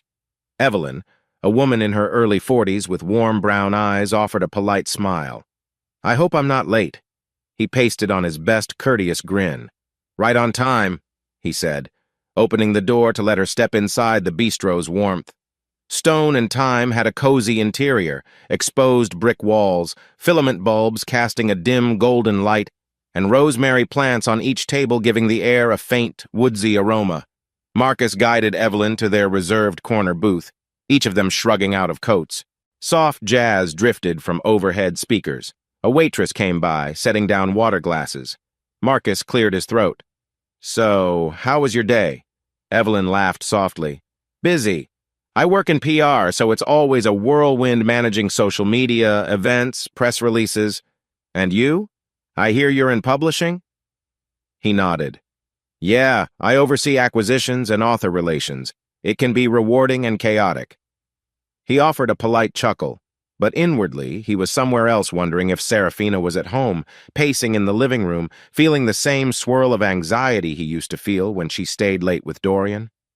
They ordered dinner herb-crusted salmon for Evelyn, a grilled steak for Marcus, and tried to ease into conversation. She talked about a recent conference in Chicago. He mentioned an up-and-coming novelist he was excited about. She asked about his family, and he hesitated, deciding how much to reveal. My estranged wife and I have a unique arrangement right now," he finally said, voice faltering. He noticed Evelyn's eyebrows arch with mild surprise. "Estranged?" she echoed gently. He rubbed the back of his neck. "We're not divorced, but we're going through a separation of sorts." A bitter laugh slipped out. "It's complicated." Evelyn nodded sympathetically. "Life often is." She sipped her water. "I appreciate your honesty, if this is too soon or too complicated." Marcus forced a small smile. "No, I need to see what's out there." That was his script after all. The script he told himself to justify these dates. "But I do want to be fair to you. If it's uncomfortable—" Evelyn waved a hand. "Let's enjoy dinner. No pressure." Conversation resumed, but it felt forced, overshadowed by the elephant in the room. He caught himself glancing at the door, imagining Serafina stepping inside, tear-stained and pleading for him to go home. The thought sent a confusing jolt of longing through him. He tried to refocus on Evelyn, who was kind and attractive, but every gentle laugh and witty comment brought an echo of Serafina used to laugh like that. When they finished eating, Evelyn offered an understanding smile.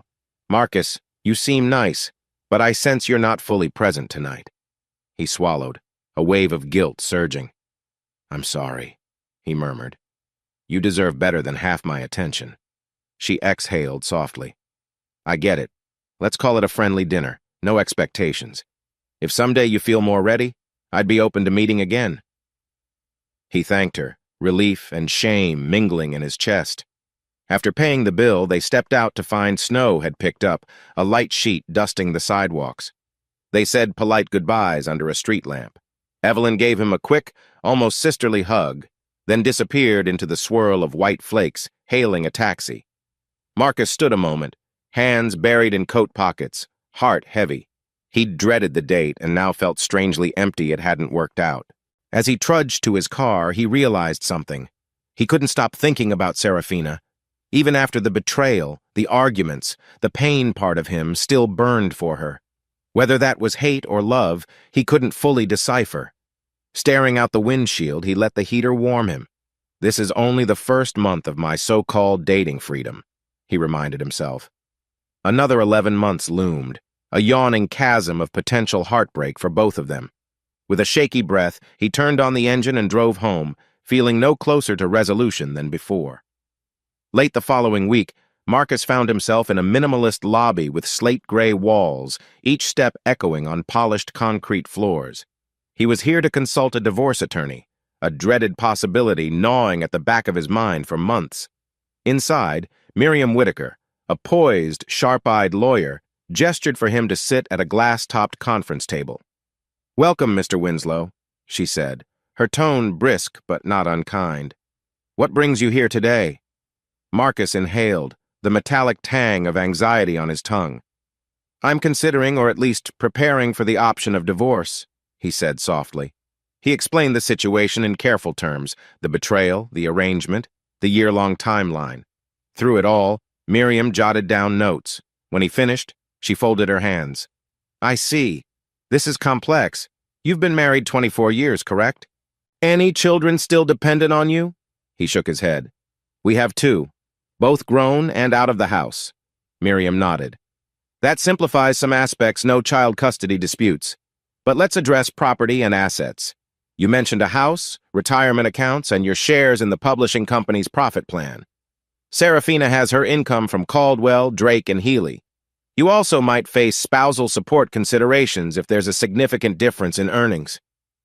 Marcus rubbed his temples.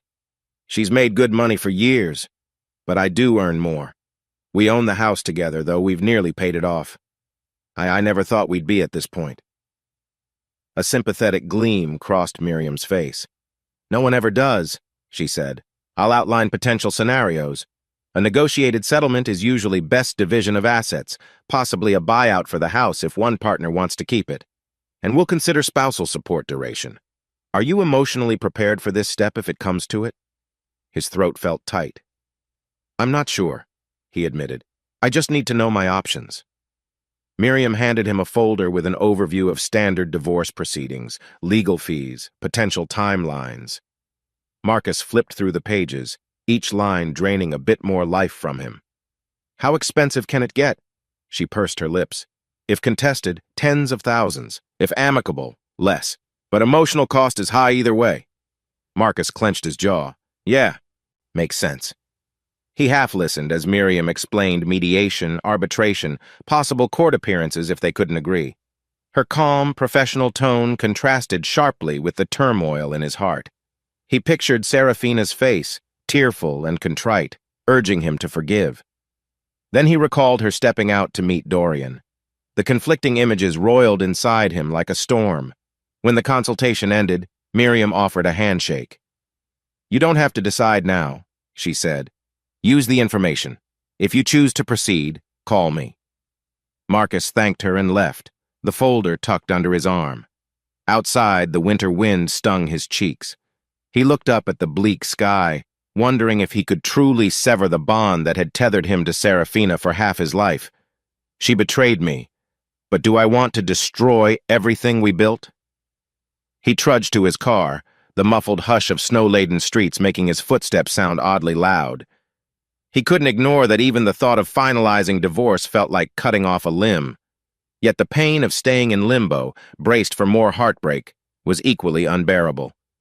Sitting in the driver's seat, engine idling, he caught sight of the ring on his finger, a simple band that once symbolized unwavering devotion. He twisted it absent-mindedly, recalling the first time he'd slipped it on. "I do," he'd said back then, believing it with all his soul. Now, "I do" had turned into "I'm not sure." Shaking off the chill, he started the car and drove away, a swirl of conflicting emotions tracking him every mile home. 2 months crept by, each week Marcus leaving the house for the occasional date, though none sparked more than casual interest. Meanwhile, Serafina quietly endured, swallowing jealousy and guilt. Every time he walked out the door in a pressed shirt and cologne, her heart twisted, but she held her promise, to give him space, to let him see if he truly wanted to return. One damp spring evening, Serafina decided she could no longer stay passive. She planned a bold move.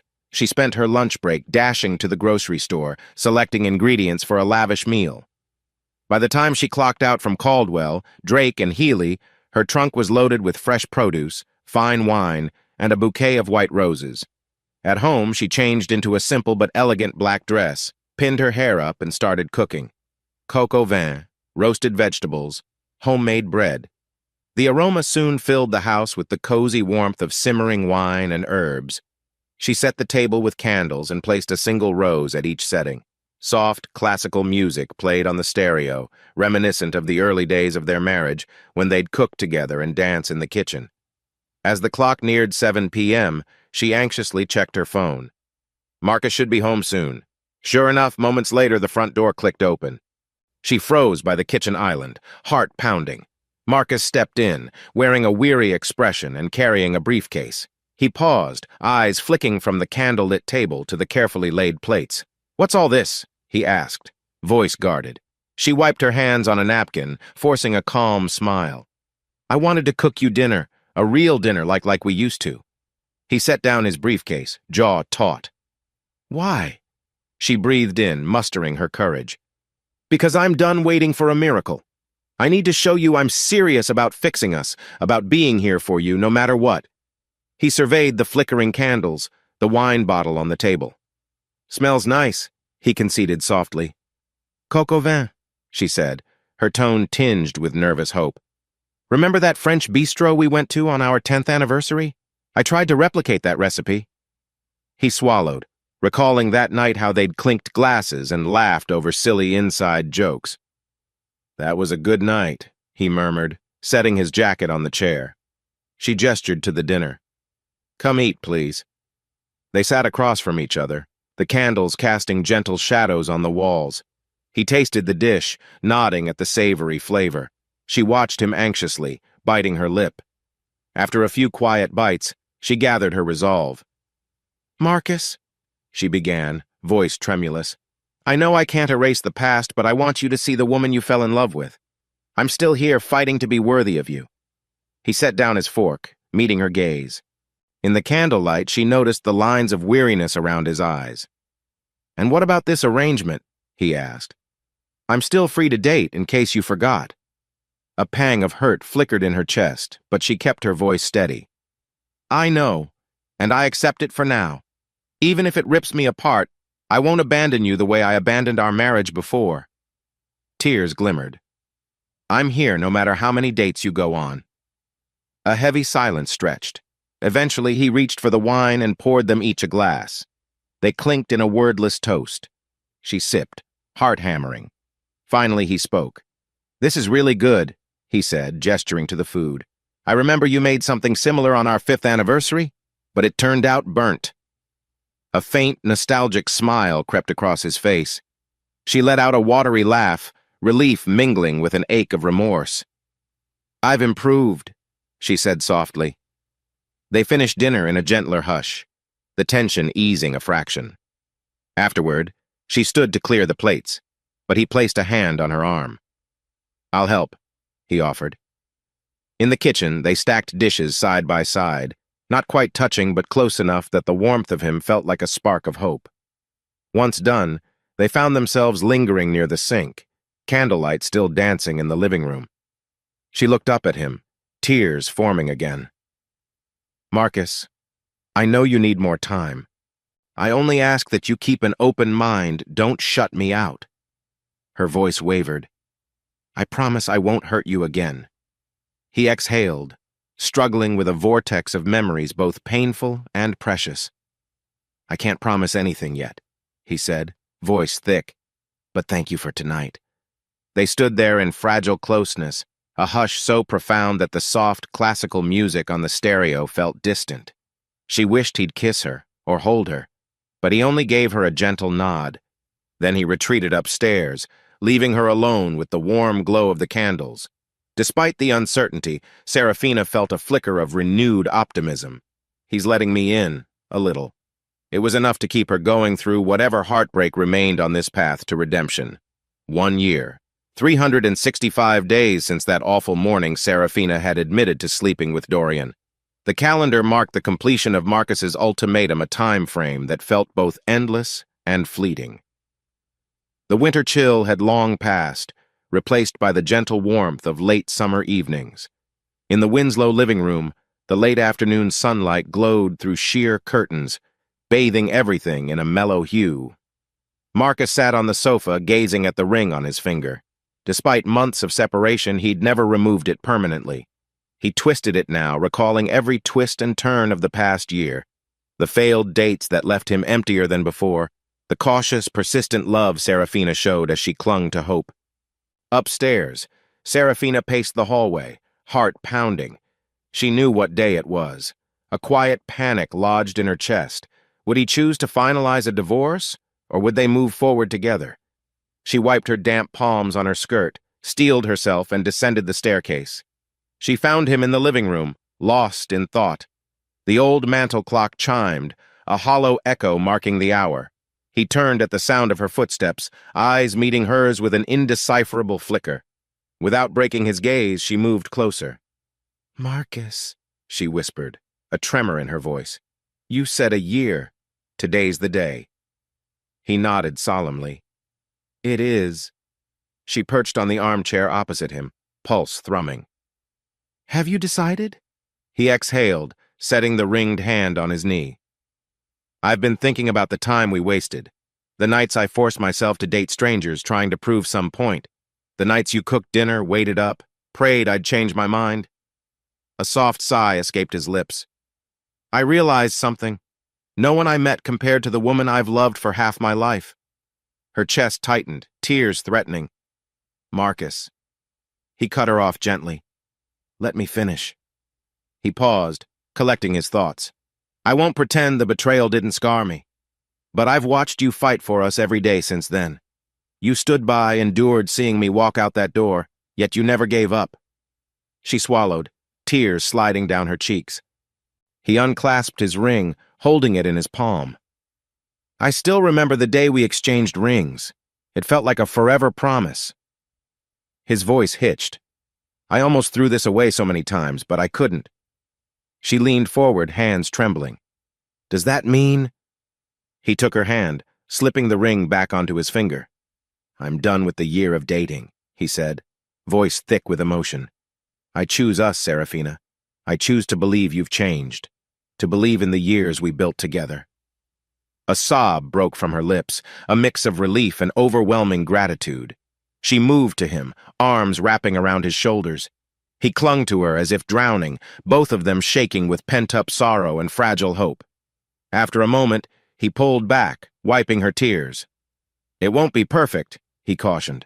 "We'll probably need therapy, or at least a lot of honest conversations. But I'm willing to try if you are." She nodded vigorously, tears still shining. "I'll do anything to make you feel safe again. Anything." They settled side by side on the sofa, fingers laced.